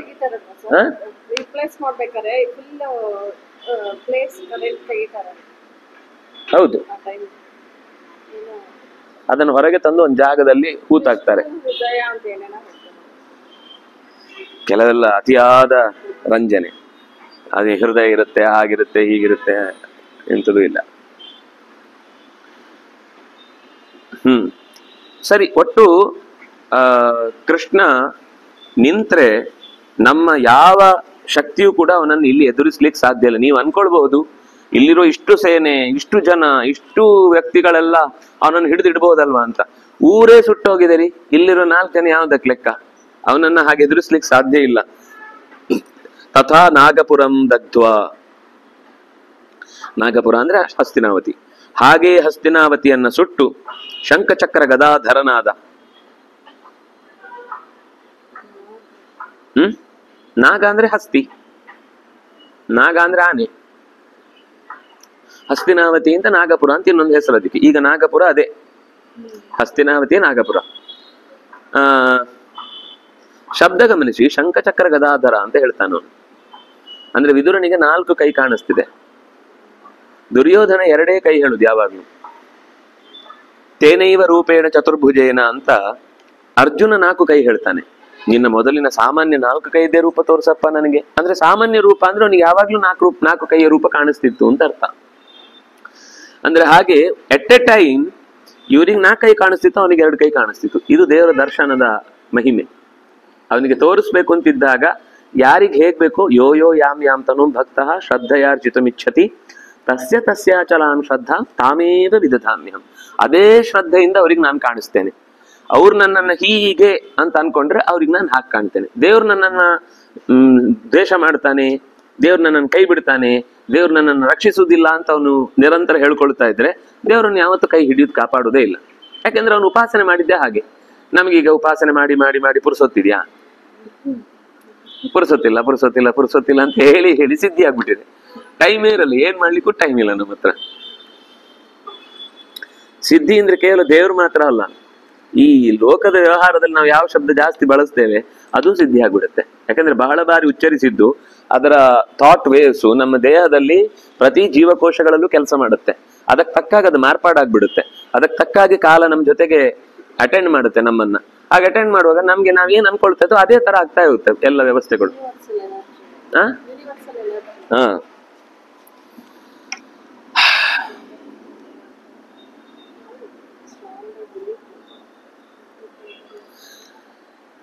ಸ್ವಯಂ ಕಾಲೇಶ್ವರ ಭೂತ್ವ, ಇಡೀ ಕಾಲದ ಅಧಿಪತಿಯಾಗಿ ನಾಶಯಿಷ್ಯಂತಿ ಕೌರವಾನ್, ಕೌರವರನ್ನೆಲ್ಲರನ್ನು ಕೂಡ ಸದೆ ಬಡಿದು ನಾಶ ಮಾಡ್ತಾನೆ. ಪಾರಿಜಾತ ಹರಂ ಏಕಂ ಏನಂ ಯದು ಯದು ಸುಖಾವಹಂ ನಾಭ್ಯವರ್ತತ ಸಂರಬ್ಧ ವೃತ್ರಃ ವಸುಭಿಸ್ಸಹ. ಇಂದ್ರನೇ ಪಾರಿಜಾತವನ್ನು ಹೊತ್ತು ಬಂದಾಗ ಅವನ ಹಿಂದೆ ಎಲ್ಲ ದೇವತೆಗಳು ಒಟ್ಟಿಗೆ ಬಂದು ಕೃಷ್ಣನನ್ನ ಬೆನ್ನಟ್ಟಿದ್ರು. ಏನು ತಗೊಂಡೋಗ್ಲಿಲ್ಲ ವಾಪಸ್ ಹೋಗುವಾಗ. ಪಾರಿಜಾತ ವಾಪಸ್ ಕೃಷ್ಣನೊಟ್ಟಿಗೆ ಬಂತು. ಅವ್ರೇನು ಎಲ್ಲೂ ಒಟ್ಟಿಗೆ ಬಂದ ನಾವು ಸೋಲ್ಸ್ಬಿಡ್ತೇವೆ ಅನ್ಕೊಂಡ್ರು.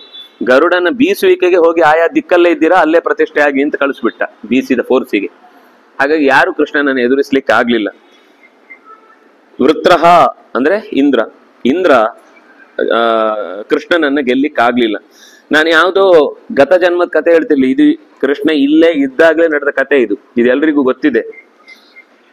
ಪ್ರಾಪ್ಯ ನಿರ್ಮೋಚನೆ ಪಾಶಾನ್ ಷಟ್ಸಹಸ್ರಾನ್ ತರಸ್ವಿನಃ ಹತಾಸ್ತೆ ವಾಸುದೇವೇನ ಉಪಸಂಕ್ರಮ್ಯ ಕೌರವಾನ್.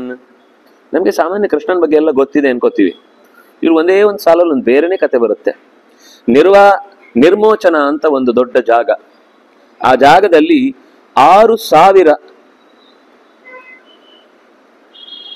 ಅತ್ಯಂತ ವೇಗದಿಂದ ಯುದ್ಧ ಮಾಡುವ ರಾಕ್ಷಸರ ಒಂದು ದೊಡ್ಡ ಗುಂಪು ಕೃಷ್ಣನನ್ನು ಒಟ್ಟಿಗೆ ನಾಶ ಮಾಡ್ಲಿಕ್ಕೆ ಮುಗಿಬಿತ್ತಂತೆ. ಮುಗಿಬಿದ್ರೆ ಕೃಷ್ಣ ಒಂದೇ ಸರ್ತಿಗೆ ಈ ಮಗದಿರತ್ತಲ್ಲಿ ಢನ್ ಅಂತ ಎಲ್ಲರನ್ನು ಎತ್ತಿ ಬಿಸಾಕಿದ ಹಾಗೆ ಒಂದೇ ಸರ್ತಿಗೆ ಎಲ್ಲರನ್ನು ಎತ್ತಿ ಬಿಸಾಕಿ ನುಚ್ಚು ನೂರು ಮಾಡಿ ಅವರನ್ನ ಹತಾಹ ವಾಸುದೇವೇನತೆ ಹತಾಹ, ವಾಸುದೇವನಿಂದ ಅವರೆಲ್ಲರೂ ಹತರಾದ್ರು. ಅದರಿಂದಾಗಿ ಕೌರವರನ್ನ ನಿಗ್ರಹ ಮಾಡುವುದು ಇವರು 100 ಜನ ಇರುವುದು. ಅವನು 6,000 ಕೆಲಸ ಮುಗಿಸ್ಕೊಂಡ್ ಬಂದಿದ್ದಾನೆ. ನೀವು 0 ವೋಲ್ಟೇಜ್ ಬಲ್ಬ್ ಇಟ್ಕೊಂಡು 440 ವೋಲ್ಟೇಜಿನ ಹೋಲ್ಡರಿಗೆ ಹಾಕ್ತೇನೆ ಅಂತ ಹೊರಟಿದ್ದೀರಿ. ಬರ್ಸ್ಟ್ ಆಗಿ ಹೋಗುತ್ತೆ ನಿಮ್ಮ ಬಲ್ಬ್, ಏನು ಲೆಕ್ಕಕ್ಕೆ ಸಿಗಲ್ಲ.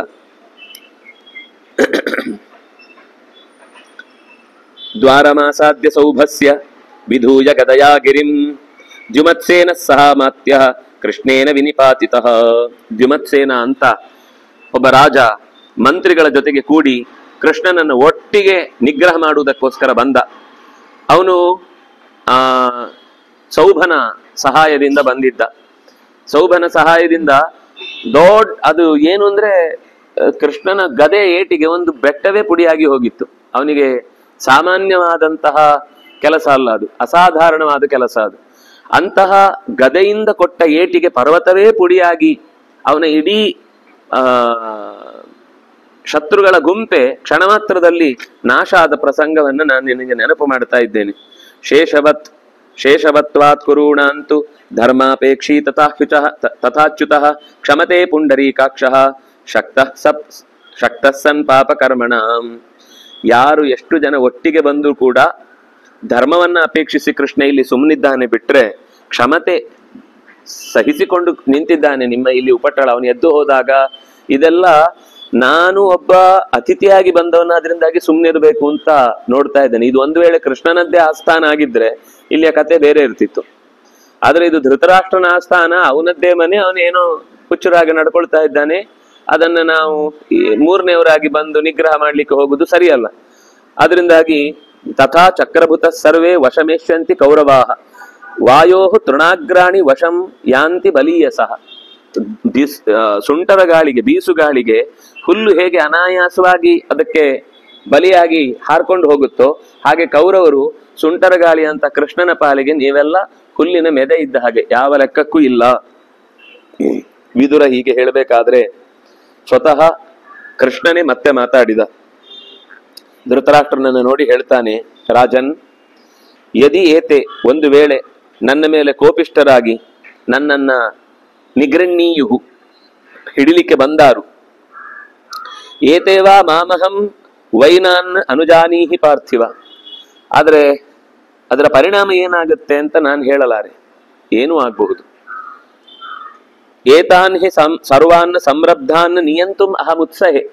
ಈ ಕ್ಷಣದಲ್ಲಿ ಅವರನ್ನು ನಿಗ್ರಹಿಸ್ಲಿಕ್ಕೆ ನನಗೆ ಕಷ್ಟ ಏನಿಲ್ಲ.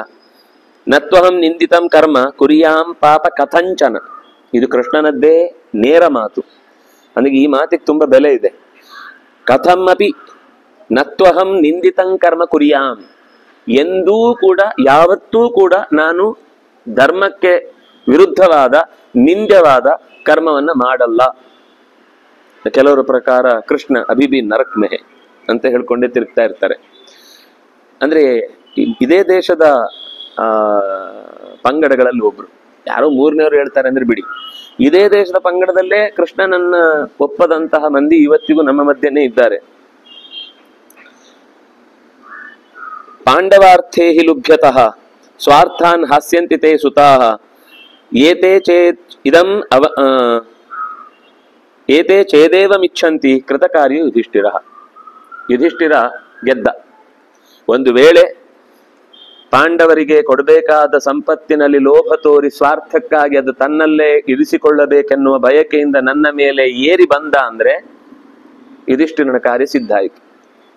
ಅಂದ್ರೆ ಅವನಿಗೆ ರಾಜ್ಯ ಸಿದ್ಧಿತು ಅಂತ ಅರ್ಥ. ನಾನ್ ಮತ್ತೆ ನಿಮ್ಗೆ ಮತ್ತೆ ಹೇಳ್ಬೇಕಾಗಿಲ್ಲ ಏನಾಗುತ್ತೆ ಅಂತ ನಾನು ಈಗಲೇ ಹೇಳ್ತಾ ಇದ್ದೀನಿ. ಕೃತ ಕಾರ್ಯ ಯುಧಿಷ್ಠಿರನಿಗೆ ಕಾರ್ಯಸಿದ್ಧಿ ಆಗುತ್ತೆ. ಅದ್ಯೈವ ಅಹಮೇನಾಂಶ್ಚ ಯೇ ಚೈವಂ ಅನುಭಾರತ ನಿಗೃಹ್ಯ ರಾಜಾನ್ ಪಾರ್ಥೇಭ್ಯ ದದ್ಯಾಂ ಕಿಂ ದುಷ್ಕೃತಂ ಭವೇತ್. ಒಂದು ವೇಳೆ ಇವತ್ತು ಅವರು ನನ್ನನ್ನ ನಿಗ್ರಹಿಸ್ಲಿಕ್ಕೆ ಬಂದಾಗ ಈ ಕ್ಷಣವೇ ಅವರನ್ನೆಲ್ಲರನ್ನು ಭಸ್ಮೀಭೂತರನ್ನಾಗಿಸಿ ಇವತ್ತೇ ನಾನು ರಾಜ್ಯವನ್ನ ಪಾಂಡವರಿಗೆ ಕೊಡ್ಬೋದು. ನಾನ್ ಮಾಡಿದ್ರಲ್ಲಿ ಏನಾದ್ರೂ ತಪ್ಪಿರುತ್ತಾ ಅಂತ ಕೇಳ್ತಾನೆ. ಅಂದ್ರೆ ಎಷ್ಟು ತಾಳ್ಮೆಯಿಂದ, ತಣ್ಣಗಿನ ಬೆಂಕಿ. ಹೇಳುವ ಮಾತು ಒಂದೊಂದು ಕೂಡ ಇಡೀ ರಾಷ್ಟ್ರ ವಿಪ್ಲವ ಆಗುವ ಮಾತಿದು. ಆದ್ರೆ ಅವನು ಅಷ್ಟೇ ಕಾಮಾಗಿ ಹೇಳ್ತಾನೆ, ನಿಗೃಹ್ಯ ರಾಜನ್ ಪಾರ್ಥೇಭ್ಯ ದದ್ಯಾಂ ತೇ ರಾಜ್ಯಂ ದದ್ಯಾಂ ಕಿಂ ದುಷ್ಕೃತಂ ಭವೇತ್. ಏನ್ ತಪ್ಪಾಗುತ್ತೆ ನಾನು ಮಾಡಿದ್ರೆ? ಏಷಮೇ ನಿಶ್ಚಯ ರಾಜನ್ ಅದ್ಯ ಯದ್ಯೇಷೋಸ್ಯ ವಿನಿಶ್ಚಯ ನರ್ದಂತು ಸಹಿತಾ ಶಂಖಾ ಪಣವಾನಕ ನಿಸ್ವನೇ. ಇದು ಒಂದು ವೇಳೆ ಹೀಗೆ ನಡೆಯುವುದು ಹೌದಾಯ್ತು ಅಂತ ಅನಿಸಿದ್ರೆ ನಮ್ಮ ಪರಿವಾರದವರೆಲ್ಲ ರೆಡಿ ಇದ್ದಾರೆ. ಶಂಖ ಗದೆ ಆಮೇಲೆ ವಾದ್ಯಗಳು ವಾದ್ಯತ್ರಗಳನ್ನು ಹಿಡ್ಕೊಂಡೇ ಬಂದಿದ್ದಾರೆ. ಒಮ್ಮೆ ಊದಿದ್ರೆ ಮುಗಿದೋಯ್ತು, ಕೆಲಸ ಮುಗ್ದೇ ಹೋಗುತ್ತೆ. ಅನಾಯಾಸೇನ ಪಾರ್ಥನಂ. ಅವ್ರು ಯುದ್ಧವೇ ಮಾಡೋದು ಬೇಡ, ನಾನೇ ಅವರನ್ನಷ್ಟೆಲ್ಲರನ್ನು ಕೊಂದು ರಾಜ್ಯವನ್ನ ಕೊಡಿಸಿ ಬಿಡ್ತೇನೆ, ಮಾಡ್ಬೋದಿತ್ತಲ್ವಾ ಅಂತ ನಮ್ಗೊಮ್ಮೆ ಅನಿಸುತ್ತೆ. ಆದ್ರೆ ಪಾಲ್ದಾರರಿದ್ದಾರಲ್ಲ ಬಹಳ ಜನ, ಅವರೆಲ್ಲರನ್ನು ನಿಗ್ರಹಿಸ್ಬೇಕಲ್ವಾ, ಅದಕ್ಕೋಸ್ಕರ ಹೇಳ್ತಾನೆ. ವರ್ತತಾಂಚ ಶಿವಂ ಮಹತ್ ನಿಗೃಹ್ಯ ರಾಜನ್ ಪಾರ್ಥೇಭ್ಯ ದದ್ಯಾಂ ಚೇತ್ ಸುಕೃತಂ ಭವೇತ್. ಒಳ್ಳೆ ಕೆಲಸನೇ ಆಗುತ್ತೆ, ಪಾಂಡವರಿಗೆ ಹಿತ ಆಗುತ್ತೆ, ಪಾಂಡವರಿಗೆ ಭೀಷ್ಮ ದ್ರೋಣ ಮೊದಲಾದವರೆಲ್ಲ ಒಂದು ಉಳಿತಾರೆ ಅನ್ನುವ ಈ ಸಂತೋಷ ಇದ್ದೇ ಇದೆ. ಆದ್ರೆ ನಾನಾಗಿ ಈ ಕರ್ಮವನ್ನ ಮೊದಲು ಕೈ ಹಾಕಿ ಮಾಡ್ಲಿಕ್ಕೆ ಹೋಗಲ್ಲ, ನಾನಾಗಿ ಕಾಲ್ ಕೆರೆದು ಯುದ್ಧಕ್ಕೆ ಹೋಗಲ್ಲ, ನನಗೆ ಆ ಇಷ್ಟ ಇಲ್ಲ. ಇದಂತೂ ನವ ಪ್ರವರ್ತೇಯಂ ನಿಂದಿತಂ ಕರ್ಮ ಭಾರತ ಸನ್ನಿಧೌತೆ ಮಹಾರಾಜ ಕ್ರೋಧಜಂ ಪಾಪ ಬುದ್ಧಿಜಂ. ಮಹಾರಾಜ ನೀನು, ಇಲ್ಲಿಯ ಆಧಿಪತ್ಯ ನಿನ್ನದು, ನನಗೆ ನಿನ್ನ ಆಧಿಪತ್ಯಕ್ಕೆ ಅನುಗುಣವಾಗಿ ನಾನು ನಡ್ಕೊಳ್ಬೇಕು ಅನ್ನೋ ಕಾರಣಕ್ಕೆ ನಾನು ಇಲ್ಲಿ ಸಹಿಸಿಕೊಂಡು ಸುಮ್ಮನಿದ್ದೇನೆ. ನಿನ್ನ ಮಕ್ಕಳು ಏನ್ ಮಾಡಿದ್ರು ಕೂಡ ಅದು ನಿನ್ನ ನಿರ್ಣಯದಂತೆ ನಡೆಯತ್ತೆ ಅಂತ. ಏಷ ದುರ್ಯೋಧನೋ ರಾಜನ್ ಯಥೇಚ್ಛಸಿ ತಥಾಸ್ತು ತತ್ ಯಥೇಚ್ಛಸಿ ತಥಾ ಕುರು ಇದ್ದ ಹಾಗೆ. ಅವನಿಗೆ ನಾನು ಸ್ವಾತಂತ್ರ್ಯ ಕೊಟ್ಟಿದ್ದೇನೆ, ನನ್ನ ನಿಗ್ರಹಿಸ್ತಾನೋ ಒಪ್ಕೊಂಡು ಬಂದು ನನ್ನ ಕಾಲಡಿಗೆ ಬೀಳ್ತಾನೋ ಎರಡೂ ಅವನ ಕೈಯಲ್ಲಿದೆ. ಅವನಿಗೆ ಏನ್ ಮಾಡ್ತಾನೋ ಅದಕ್ಕೆ ತಕ್ಕ ಫಲವನ್ನು ಅವನು ಅನುಭವಿಸ್ತಾನೆ ಅಷ್ಟೇ. ನಿಗ್ರಹಿಸ್ಲಿಕ್ಕೆ ಬಂದ್ರೆ ಅವನೇ ನಿಗ್ರಹ ಆಗಿ ಹೋಗ್ತಾನೆ, ಒಪ್ಪಿಸ್ಲಿಕ್ಕೆ ಬಂದೆ ಅವನಿಗೆ ಎಲ್ಲ ಒಪ್ಪತ್ತೆ, ಏನು ರಾಜ್ಯ ಸಿಗ್ಬೇಕಿತ್ತು ಅದು ಅವನ ಕೈಗೆ ಒಪ್ಪತ್ತೆ. ಅಹಂತು ಸರ್ವಾನ್ ಸ್ತನಯಾನ್ ಅನುಜಾನಾಮಿತೆ ನೃಪ ಏತಚ್ಛ್ರುತ್ವಾ ತು ವಿದುರಂ ಧೃತರಾಷ್ಟ್ರೋಭ್ಯ ಭಾಷತ. ಈ ಮಾತು ಕೇಳಿ ವಿದುರನನ್ನು ಕುರಿತು ಧೃತರಾಷ್ಟ್ರ ಹೇಳ್ತಾನೆ, ಕ್ಷಿಪ್ರಮಾನಯತಂ, ಓಡೋದನ್ನ ಮತ್ತೆ ಕರ್ಕೊಂಬನ್ನಿ ಅವನನ್ನು ಮಾತ್ರ ಅಲ್ಲ, ಅವನ ಜೊತೆಗೆ ಸಹ ಮಿತ್ರಂ ಸಹ ಮಾತ್ಯಂ, ಅದ್ ಯಾರೋ ಒಳಗಿಂದ ಕೂತು ಮೀಟಿಂಗ್ ಮಾಡ್ತಾರಲ್ಲ, ಎಲ್ಲ ತಲೆಹರಟೆಗಳಿದ್ದಾರಲ್ಲ ಎಲ್ಲ ಕರ್ಕೊಂಬನ್ನಿ, ಒಟ್ಟಿಗೆ ಕರ್ಕೊಂಬನ್ನಿ. ಎಲ್ರಿಗೂ ಸೇರಿ ಬುದ್ಧಿ ಹೇಳಿದ್ರೆ ಅಕಸ್ಮಾತ್ ಇವನು ಅವರೆಲ್ಲ ಹೇಳಿದ್ದಕ್ಕೆ ವಾಪಸ್ ಮತ್ತೆ ಇಲ್ಲ ಆಮೇಲೆ ಆ ಒಟ್ಟಿಗಿದ್ದವರು ಅಂದ್ರೆ ಮಂತ್ರಿಗಳು ಯಾರಿದ್ದಾರೋ ಅವ್ರೇನಾದ್ರೂ ಸರಿ ಇಲ್ಲ ನೀನ್ ಹೇಳಿದ್ದು ಕರೆಕ್ಟು, ಅವ್ರು ಹೇಳುದಾದ್ರೆ ಸರಿ ಅಂತ ಏನಾದ್ರೂ ಹೇಳಿ ಬುದ್ಧಿ ಸರಿಯಾದ್ರೆ ಅವರನ್ನೂ ಕರ್ಸ್ರಪ್ಪ ಉಪದೇಶಕ್ಕಾಗಿ ಅಂತ. ಸಸೋದರ್ಯಂ ಸಹಾನುಗಂ, ತಮ್ಮಂದ್ರ ಸಹಾನುಗಂ, ಅವನ ಜೊತೆಗೆ ಯಾರು ಬಾಲಗಳ ತರ ಓಡಾಡ್ತಾ ಇದ್ದಾರೋ ಅವ್ರೆಲ್ಲರನ್ನೂ ಕರ್ಕೊಂಬನ್ನಿ. ಶಕ್ನುಯಾಂ ಯದಿ ಪಂಥಾನಂ ಅವತಾರಯಿತುಂ ಪುನಃ, ಶುಭ ಪಂಥಾನವನ್ನ ಮರಳಿ ಹೊಂದುವುದಕ್ಕೆ ಸಾಧ್ಯವಾಗುವಂಥದ್ದೇನಾದ್ರಿದ್ರೆ ಇದೊಂದು ಪ್ರಯತ್ನ ಕೊನೆಯದು ನಡೀಲಿ. ಆಗ ದುರ್ಯೋಧನನಿಗೆ ವಿದುರ ಹೋಗಿ ಹೇಳ್ತಾನೆ, ಪ್ರಾವೇಶಯತ್, ಕರ್ಕೊಂಡು ಬಂದ, ಸಭಾಂ ಪ್ರಾವೇಶಯತ್. ಅಕಾಮಂ ಭ್ರಾತೃಭಿಸ್ಸಾದಂ, ಬರ್ಲಿಕ್ಕೆ ಇಷ್ಟನೇ ಇರಲಿಲ್ಲ ಅವನಿಗೆ. ಎಲ್ಲ ರಾಜರಿಂದ ಕೂಡಿಕೊಂಡು ಪರಿವಾರದಿಂದ ಕೂಡಿಕೊಂಡು ಅತ ದುರ್ಯೋಧನಂ ರಾಜ ಧೃತರಾಷ್ಟ್ರೋಭ್ಯ ಭಾಷತ. ಆಗ ದುರ್ಯೋಧನ ಬಂದ ಅಂತ ಗೊತ್ತಾದ ತಕ್ಷಣ ಧೃತರಾಷ್ಟ್ರ ಹೇಳ್ತಾನೆ, ಕರ್ಣ ದುಶ್ಶಾಸನಾಭ್ಯಾಂಚ ರಾಜಭಿಸ್ ಚಾಪಿ ಸಂವೃತಂ ನೃಶಂಸ ಪಾಪ ಭೂಯಿಷ್ಟ ಕ್ಷುದ್ರ ಕರ್ಮ ಸಹಾಯವಾನ್. ಬೈತಾನೆ, ನೃಶಂಸ ಕ್ರೂರ, ಪಾಪ ಭೂಯಿಷ್ಟ, ಬರೀ ಜೀವನದಲ್ಲಿ ಹುಡುಕಿದ್ರೆ ಪುಣ್ಯದ ಕರ್ಮ ಒಂದ್ ಸಿಗ್ಲಿಕ್ಕೆ ಸಾಧ್ಯ ಇಲ್ಲ. ಭೂಯಿಷ್ಟ ಅಂದ್ರೆ ತುಂಬಿ ಹೋದದ್ದು, ಪಾಪವೇ ತುಂಬಿದ ವ್ಯಕ್ತಿತ್ವ ನಿನ್ನದು. ಕ್ಷುದ್ರ ಕರ್ಮ ಸಹಾಯವಾನ್, ಕೆಟ್ಟ ಕೆಲಸ ಮಾಡೋರೆ ನಿನ್ ಜೊತೆಗೆ ಸಹಾಯಕ್ಕೆ, ನಿನ್ ಜೀವ ಕೊಡ್ತೇನೆ ಅಂತ ಅನ್ನೋರೆಲ್ಲ ಇಂಥವ್ರೆ ಎಡವಟ್ಟುಗಳು. ಅಷ್ಟೇ ಅಲ್ಲ, ಪಾಪೈ ಸಹಾಯೈ ಸಂಹತ್ಯ ಪಾಪಂ ಕರ್ಮ ಚಿಕೀರ್ಸಸಿ, ಇನ್ನೂ ಅಂತವರ ಜೊತೆಗೆ ಸೇರ್ಕೊಂಡು ಇನ್ನಷ್ಟು ಅನರ್ಥಗಳನ್ನ ತಲೆ ಮೇಲೆ ಹಾಕೊಂಡು ನೀನೇ ಹೂತ್ ಹೋಗ್ಲಿಕ್ಕೆ ಕಾಯ್ತಾ ಇದ್ದಿ. ಅಶಕ್ಯಂ ಅಯಶಸ್ಯಂಚ ಸದ್ಧಿಶ್ಚಾಪಿ ವಿಗರ್ಹಿತಂ, ನೀ ಮಾಡ್ತಾ ಇರುವ ಕೆಲಸ ಆಗದ್ದು ಮತ್ತೆ ಮಾಡ್ಲಿಕ್ಕೆ ಹೋದದ್ದಕ್ಕೆ ಹೆಸರು ಕೆಡುವಂಥದ್ದು, ಎರಡೂ ರೀತಿಯಿಂದ ನಿನಗೆ ಅದು ಅಪಾಯವೇ. ಅಂತ ಕೆಲಸವನ್ನ ಸಜ್ಜನರು ಯಾವತ್ತೂ ಕೂಡ ಒಪ್ಪುವುದಿಲ್ಲ. ಏನಾದ್ರೂ ಕನಿಷ್ಠ ಪಕ್ಷ ಯಾರೋ ಒಬ್ಬ ಸಜ್ಜನ ಇರ್ಲಿ ಅಂತದ್ದೊಂದು ಪ್ರಯತ್ನ ಏನ್ ತಪ್ಪಲ್ಲ ಅಂತ ಹೇಳುವಂತದ್ದು ಏನಾದ್ರೂ ಆಗಿದ್ರೆ ಅದನ್ನು ಒಪ್ಕೊಳ್ಬೋದಿತ್ತು. ಅಂತದ್ದು ಅಲ್ಲ ಇದು. ಸಜ್ಜನರು ಯಾರು ಕೂಡ ನೀನು ಯೋಚನೆ ಮಾಡುವಂತದ್ದನ್ನು ಒಪ್ಕೊಳ್ಳಲ್ಲ. ಯಥಾ ತ್ವಾದೃಕ್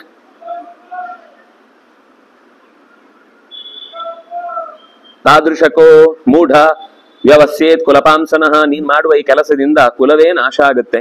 ತ್ವಮಿಮಂ ಪುಂಡರೀಕಾಕ್ಷಂ ಅಪ್ರದೃಶ್ಯಂ ದುರಾಸದಂ ಪಾಪೈ ಸಹಾಯಿ ಸಂಹತ್ಯ ನಿಗೃಹೀತಂ ಕಿಲೇಚ್ಛಸಿ. ನಿನ್ನ ತಲೆ ಹಾಳಾದವರ ಜೊತೆಗೆ ಸೇರ್ಕೊಂಡು ನೀನು ತಲೆ ಹಾಳು ಮಾಡಿಕೊಂಡು ಕೃಷ್ಣನನ್ನ ಏನೋ ಬಂಧನಕ್ಕೆ ಒಳಪಡಿಸ್ತೀಂತೇನೋ ಮೀಟಿಂಗ್ ಮಾಡಿದ್ಯಂತೆ, ಹೌದಾ? ಯೋನ ಶಕ್ಯೋ ಬಲಾತ್ ಕರ್ತುಂ ದೈವೈರಪಿಥವಾಸವೈ, ದೇವತೆಗಳು ಕೂಡ ಇವನನ್ನು ಹಿಡಿದಿಡ್ಲಿಕ್ಕೆ ಸಾಧ್ಯ ಆಗ್ಲಿಲ್ಲ ಅಂತದ್ದನ್ನ ನೀನು ಮಾಡ್ತೀಂತ ಹೊರಟಿದ್ಯಾ.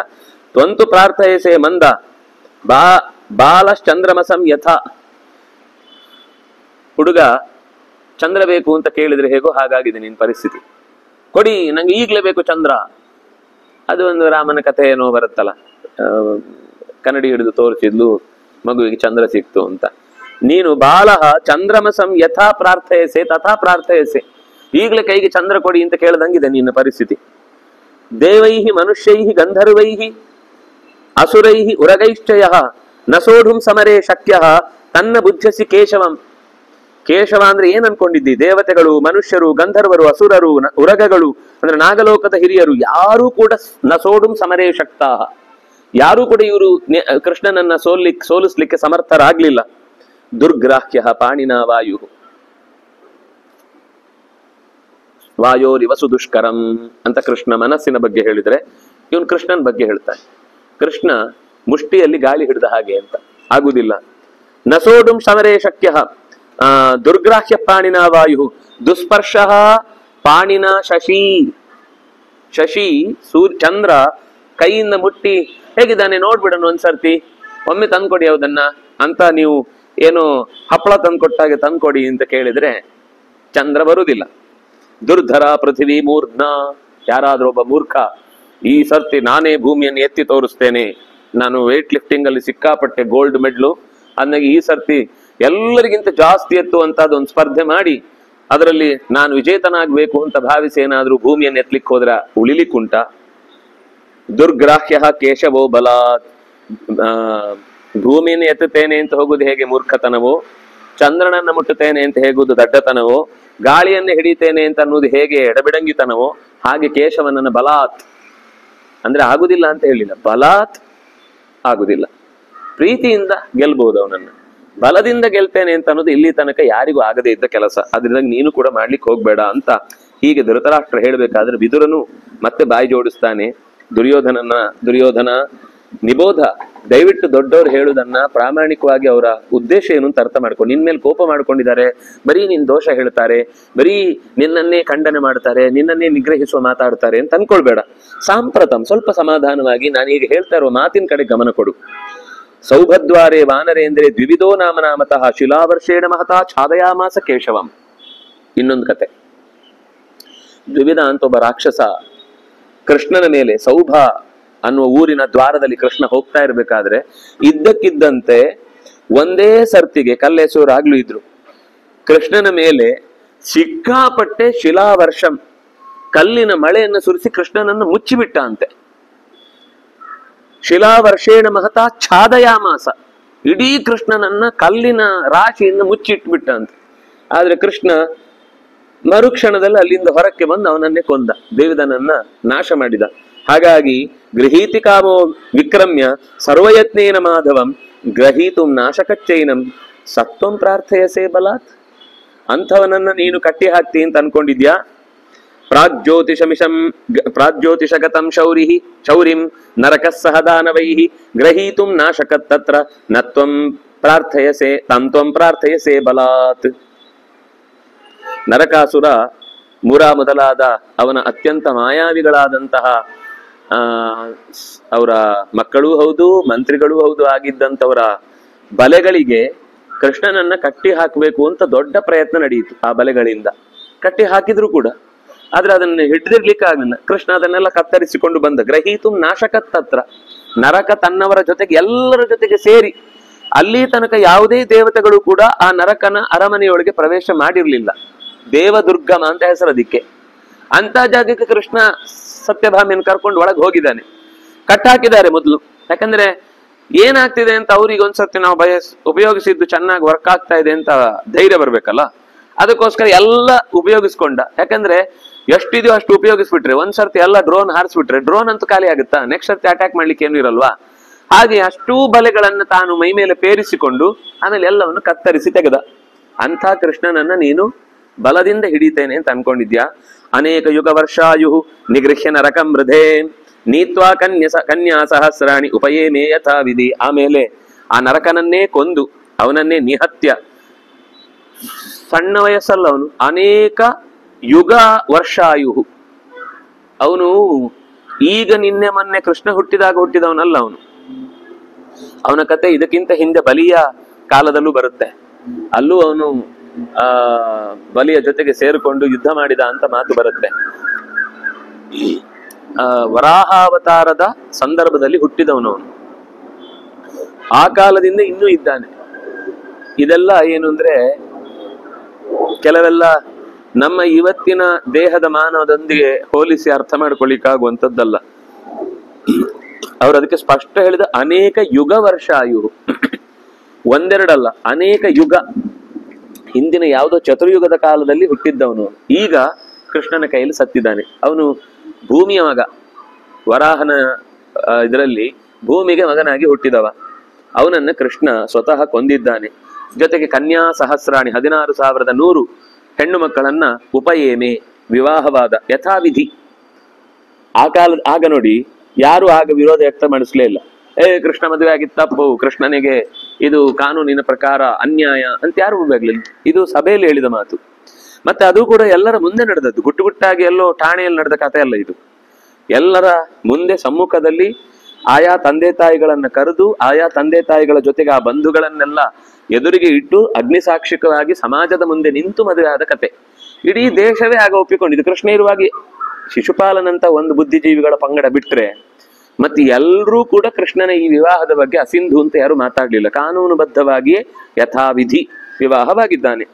ನಿರ್ಮೋಚನೆ 6,000 ಪಾಶೈರ್ಬದ್ಧ್ವಾ ಮಹಾಸುರಾಹ ಗೃಹೀತುಂ ನಾಶಕಶ್ಚೈನಂ ತಂತ್ವಂ ಪ್ರಾರ್ಥಯಸೇ ಬಲಾತ್. ಆಗ ಹೇಳಿದ್ದನ್ನು ವಿದುರ ಮತ್ತೆ ದೃಢಪಡಿಸ್ತಾನೆ.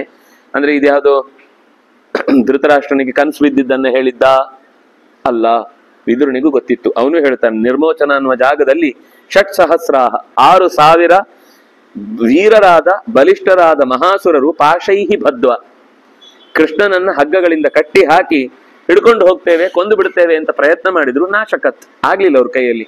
ನಾಶಕಶ್ಚೈನಂ ಅನೇನ ಚ ಹತಾ ಬಾಲ್ಯೇ ಪೂತನ ಶಿಶು ರೂಪದಲ್ಲೇ ಇರ್ಬೇಕಾದ್ರೆ, ಶಿಶುವಾಗಿದ್ದಾಗಲೇ ಬೆಟ್ಟದಂತ ರಾಕ್ಷಸಿಯನ್ನ ಬರೀ ಅವಳ ಹಾಲು ಕುಡಿದು ಕೊಂದ. ಯುದ್ಧನೇ ಮಾಡ್ಲಿಲ್ಲ. ಹಾಲು ಹಾಲಾಹಲ ಎರಡರ ಜೊತೆಗೆ ಅವಳನ್ನು ಪ್ರಾಣ ಸಮೇತ ಸ್ವೀಕರಿಸಿದ. ಅರಿಷ್ಟ, ಧೇನುಕ, ಚಾಣೂರ, ಅಶ್ವರಾಜ ಅಂದ್ರೆ ಕೇಶಿ, ಇಂತಹ ಕಂಸನಿಂದ ಕಳುಹಿಸಲ್ಪಟ್ಟ ಅರಿಷ್ಟ ಮೊದಲಾದ ಹಲವಾರು ರಾಕ್ಷಸರು ಕೃಷ್ಣನ ಕೈಯಲ್ಲಿ ಒನ್ವೇ ಮಥುರೆಗೆ ಯಾವುದು ಗೋಕುಲಕ್ಕೆ ಬರ್ಲಿಕ್ಕೆ ಮಾತ್ರ, ವೃಂದಾವನಕ್ಕೆ ಬರ್ಲಿಕ್ಕೆ ಮಾತ್ರ ದಾರಿ, ವಾಪಸ್ ಮಥುರೆಗೆ ಹೋಗ್ಲೇ ಇಲ್ಲ ಯಾರು. ಸುದ್ದಿಯೇ ಗೊತ್ತಾಗ್ಲಿಲ್ಲ. ಅದು ಟೆನ್ಷನ್ ಜಾಸ್ತಿ ಇನ್ನು ಕಂಸನಿಗೆ.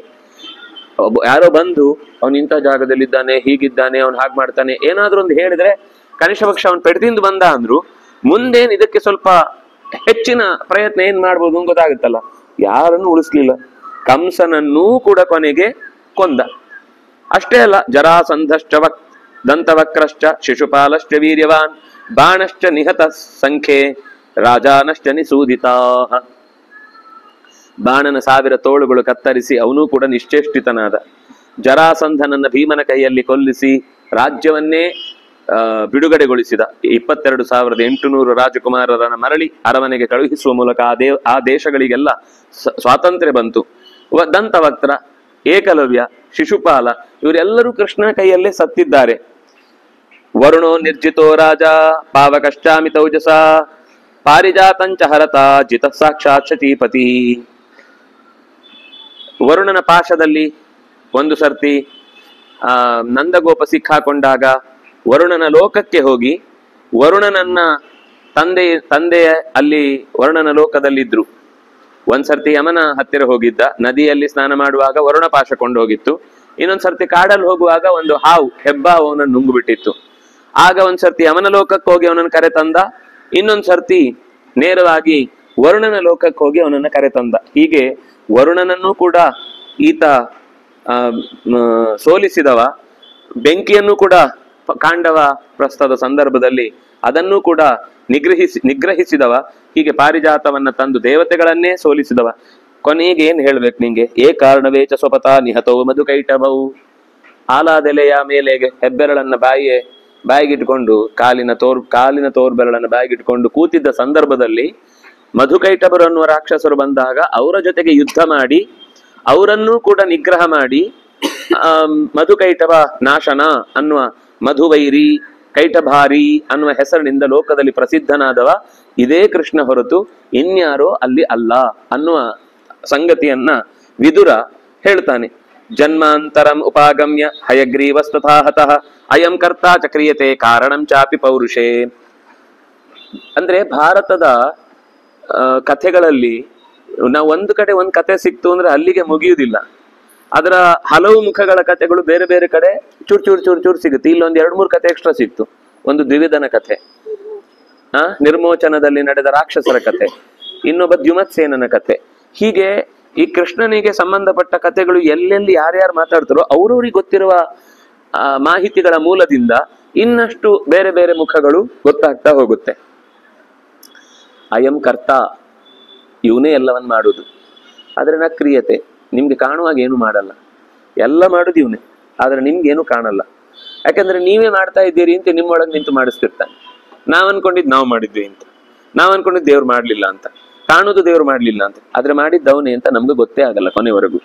ಹಾಗೆ ಕಾರಣಂಚಾಪಿ ಪೌರುಷೆ, ನಮ್ಮ ಪ್ರಯತ್ನಕ್ಕೂ ಒಂದು ರೀತಿಯಿಂದ ಪ್ರಚೋದನೆ ನೀಡಿ ಆ ಮೂಲಕ ಪ್ರಯತ್ನ ಮಾಡಿಸೋನು ಅವನೇ. ಯದಿಚ್ಛೇತ್ ಯದ್ಯದಿಚ್ಛೇತ್ ಅಯಂ ಶೌರಿ ತತ್ತತ್ ಕುರ್ಯಾತ್ ಅಯತ್ನತಃ. ಅವನು ಕೂತಿರ್ತಾನಷ್ಟೇ, ಎಲ್ಲ ಕೆಲಸ ಇಲ್ಲಿ ನಡೀತಾ ಇರುತ್ತೆ. ಮಾಡ್ಬೇಕು ಅಂತ ಅವನಿಗೆ ಇಚ್ಛೆ ಬಂತು ಅಂದ್ರೆ ಅದಾಯ್ತು ಅಂತ ಲೆಕ್ಕ. ಇಚ್ಛಾ ಮಾತ್ರ ಪ್ರಭವ ಸೃಷ್ಟಿ. ಅಯತ್ನತಃ, ನಾವು ಪ್ರಯತ್ನ ಹಾಕ್ಬೇಕು ಒಂದು ಕೆಲಸ ಪೂರ್ತಿ ಆಗ್ಬೇಕು ಅಂದ್ರೆ. ನಾವು ಸಾಮಾನ್ಯ ಫೇಟು ಆಮೇಲೆ ನಸೀಬು ಅಂತೆಲ್ಲ ಹೇಳಿ ಅಲ್ಲಿಗೆ ಬಿಟ್ಬಿಡ್ತೇವೆ. ಆದ್ರೆ ಶಾಸ್ತ್ರ ಹಾಗೆ ಹೇಳುದಿಲ್ಲ. ಧನುರ್ಧರನು ಇರಬೇಕು, ಕೃಷ್ಣನು ಇರಬೇಕು. ಧನುರ್ಧರ ಅಂದ್ರೆ ಪ್ರಯತ್ನ ಪೂರ್ವಕವಾದ ನಡೆ, ಅದರ ಜೊತೆಗೆ ಭಗವಂತನ ಸಹಕಾರ. ಆ ಎರಡೂ ಸೇರಿದ್ರೆ ಮಾತ್ರ ಅದು ಬದುಕಿನ ಯಶಸ್ಸನ್ನ ಸಂಪಾದಿಸ್ಲಿಕ್ಕೆ ನಮ್ಮಿಂದ ಸಾಧ್ಯವಾಗುವ ದಾರಿ ಆಗತ್ತೆ.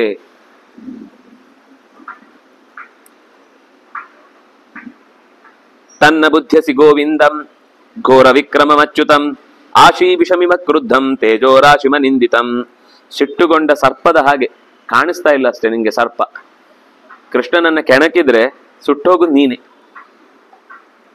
ನ ಬುದ್ಧ್ಯಸಿ ಗೋವಿಂದಂ, ಗೋವಿಂದನ ಬಗ್ಗೆ ಇಷ್ಟು ಗೊತ್ತಿಲ್ವ ನಿನಗೆ? ಘೋರ ವಿಕ್ರಮಂ, ಅವನ ಸಾಮರ್ಥ್ಯ ಅನ್ನೋದು ಯಾರು ಇಲ್ಲಿ ತನಕ ಅರ್ಥ ಮಾಡಿಕೊಂಡೇ ಇಲ್ಲ. ಪ್ರದರ್ಶಯನ್ ಮಹಾಬಾಹುಂ ಕೃಷ್ಣಮಕ್ಲಿಷ್ಟಕಾರಿಣಂ ಪತಂಗೋ ಅಗ್ನಿಮಿವಾಸಾದ್ಯ ಸಾಮಾತ್ಯೋ ನ ಭವಿಷ್ಯಸಿ. ಒಂದು ವೇಳೆ ನೀನು ಈಗಲೂ ಕೂಡ ಹೇಳಿದ ಬುದ್ಧಿವಾದವನ್ನ ಮನಸ್ಸಿಗೆ ತೆಗೆದುಕೊಳ್ಳದೆ ಅವನ ಅಕ್ಲಿಷ್ಟಕಾರಿಣಂ, ಅವನನ್ನು ನೀನು ಏನು ಅಲ್ಲುಗಾಡಿಸ್ಲಿಕ್ಕೆ ಸಾಧ್ಯ ಇಲ್ಲ, ಅವನನ್ನು ಕೊಂಕ್ಲಿಕ್ಕೆ ಸಾಧ್ಯ ಇಲ್ಲ ನೀನು. ಅಂತಹ ಅಕ್ಲಿಷ್ಟಕಾರಿಯಾದ ಕೃಷ್ಣನನ್ನು ಒಂದು ವೇಳೆ ಇಷ್ಟು ಬಿಡಿಸಿ ಹೇಳಿದ ಮೇಲೂ ನೀನು ವಿರೋಧಿಸ್ತಿ ಅಂತಾದ್ರೆ ಆಗ ಪತಂಗ ಅಗ್ನಿಮಿವ, ಪತಂಗಗಳು ಅಗ್ನಿಯನ್ನ ಪ್ರವೇಶಿಸಿದಂತೆ ಸಹಾಮಾತ್ಯ ನ ಭವಿಷ್ಯಸಿ. ನೀನು ಮಾತ್ರ ಅಲ್ಲ, ನಿನ್ಗೆ ಯಾರೆಲ್ಲ ಬೆಂಗಾವಲಾಗಿ ನಿಂತಿದ್ದಾರೋ ಅವರ ಬೆನ್ನು ಮೂಳೆ ಎಲ್ಲ ಮುರಿದೋಗುತ್ತೆ, ಯಾರು ಉಳಿಯಲ್ಲ ಅವರು ಅಂತ ಅನ್ನುವಲ್ಲಿಗೆ ಮಹಾಭಾರತದ ಉದ್ಯೋಗ ಪರ್ವದ ಭಗವದ್ಧ್ಯಾನ ಪರ್ವದಲ್ಲಿ 130ನೇ ಅಧ್ಯಾಯ ಮುಕ್ತಾಯವಾಯಿತು. ಮುಂದೆ ಕೃಷ್ಣನ ವಿಶ್ವರೂಪ ದರ್ಶನದ ಕಥೆಯನ್ನ ಪ್ರಚುರಪಡಿಸ್ತಾರೆ. ಇದು 11ನೇ ಅಧ್ಯಾಯ ತರ ಇಲ್ವೇ ಇಲ್ಲ. ವಿಶ್ವರೂಪ ದರ್ಶನ ನಮಗೆ ಗೊತ್ತು ಅನ್ಕೊಂಡ್ರೆ ಇಲ್ಲಿ ಬೇರೆನೆ ಇದೆ. ಇಲ್ಲಿ ಯಾಕಂದ್ರೆ ಇದು ಒಂದಲ್ಲ, ತಾಯಿಗೆ ತೋರಿಸಿದ ಬೇರೆನೆ, 2ನೇ ಬಾರಿ ತೋರಿಸಿದ ಬೇರೆನೆ.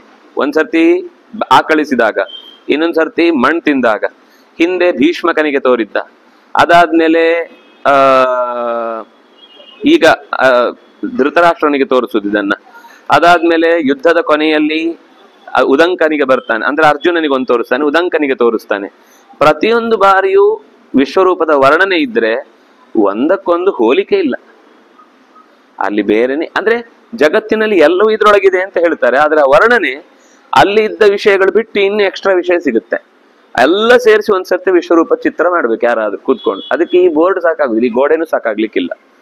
ಅಷ್ಟು ವೈಭವದ ದೃಶ್ಯವನ್ನ ಮುಂದಿನ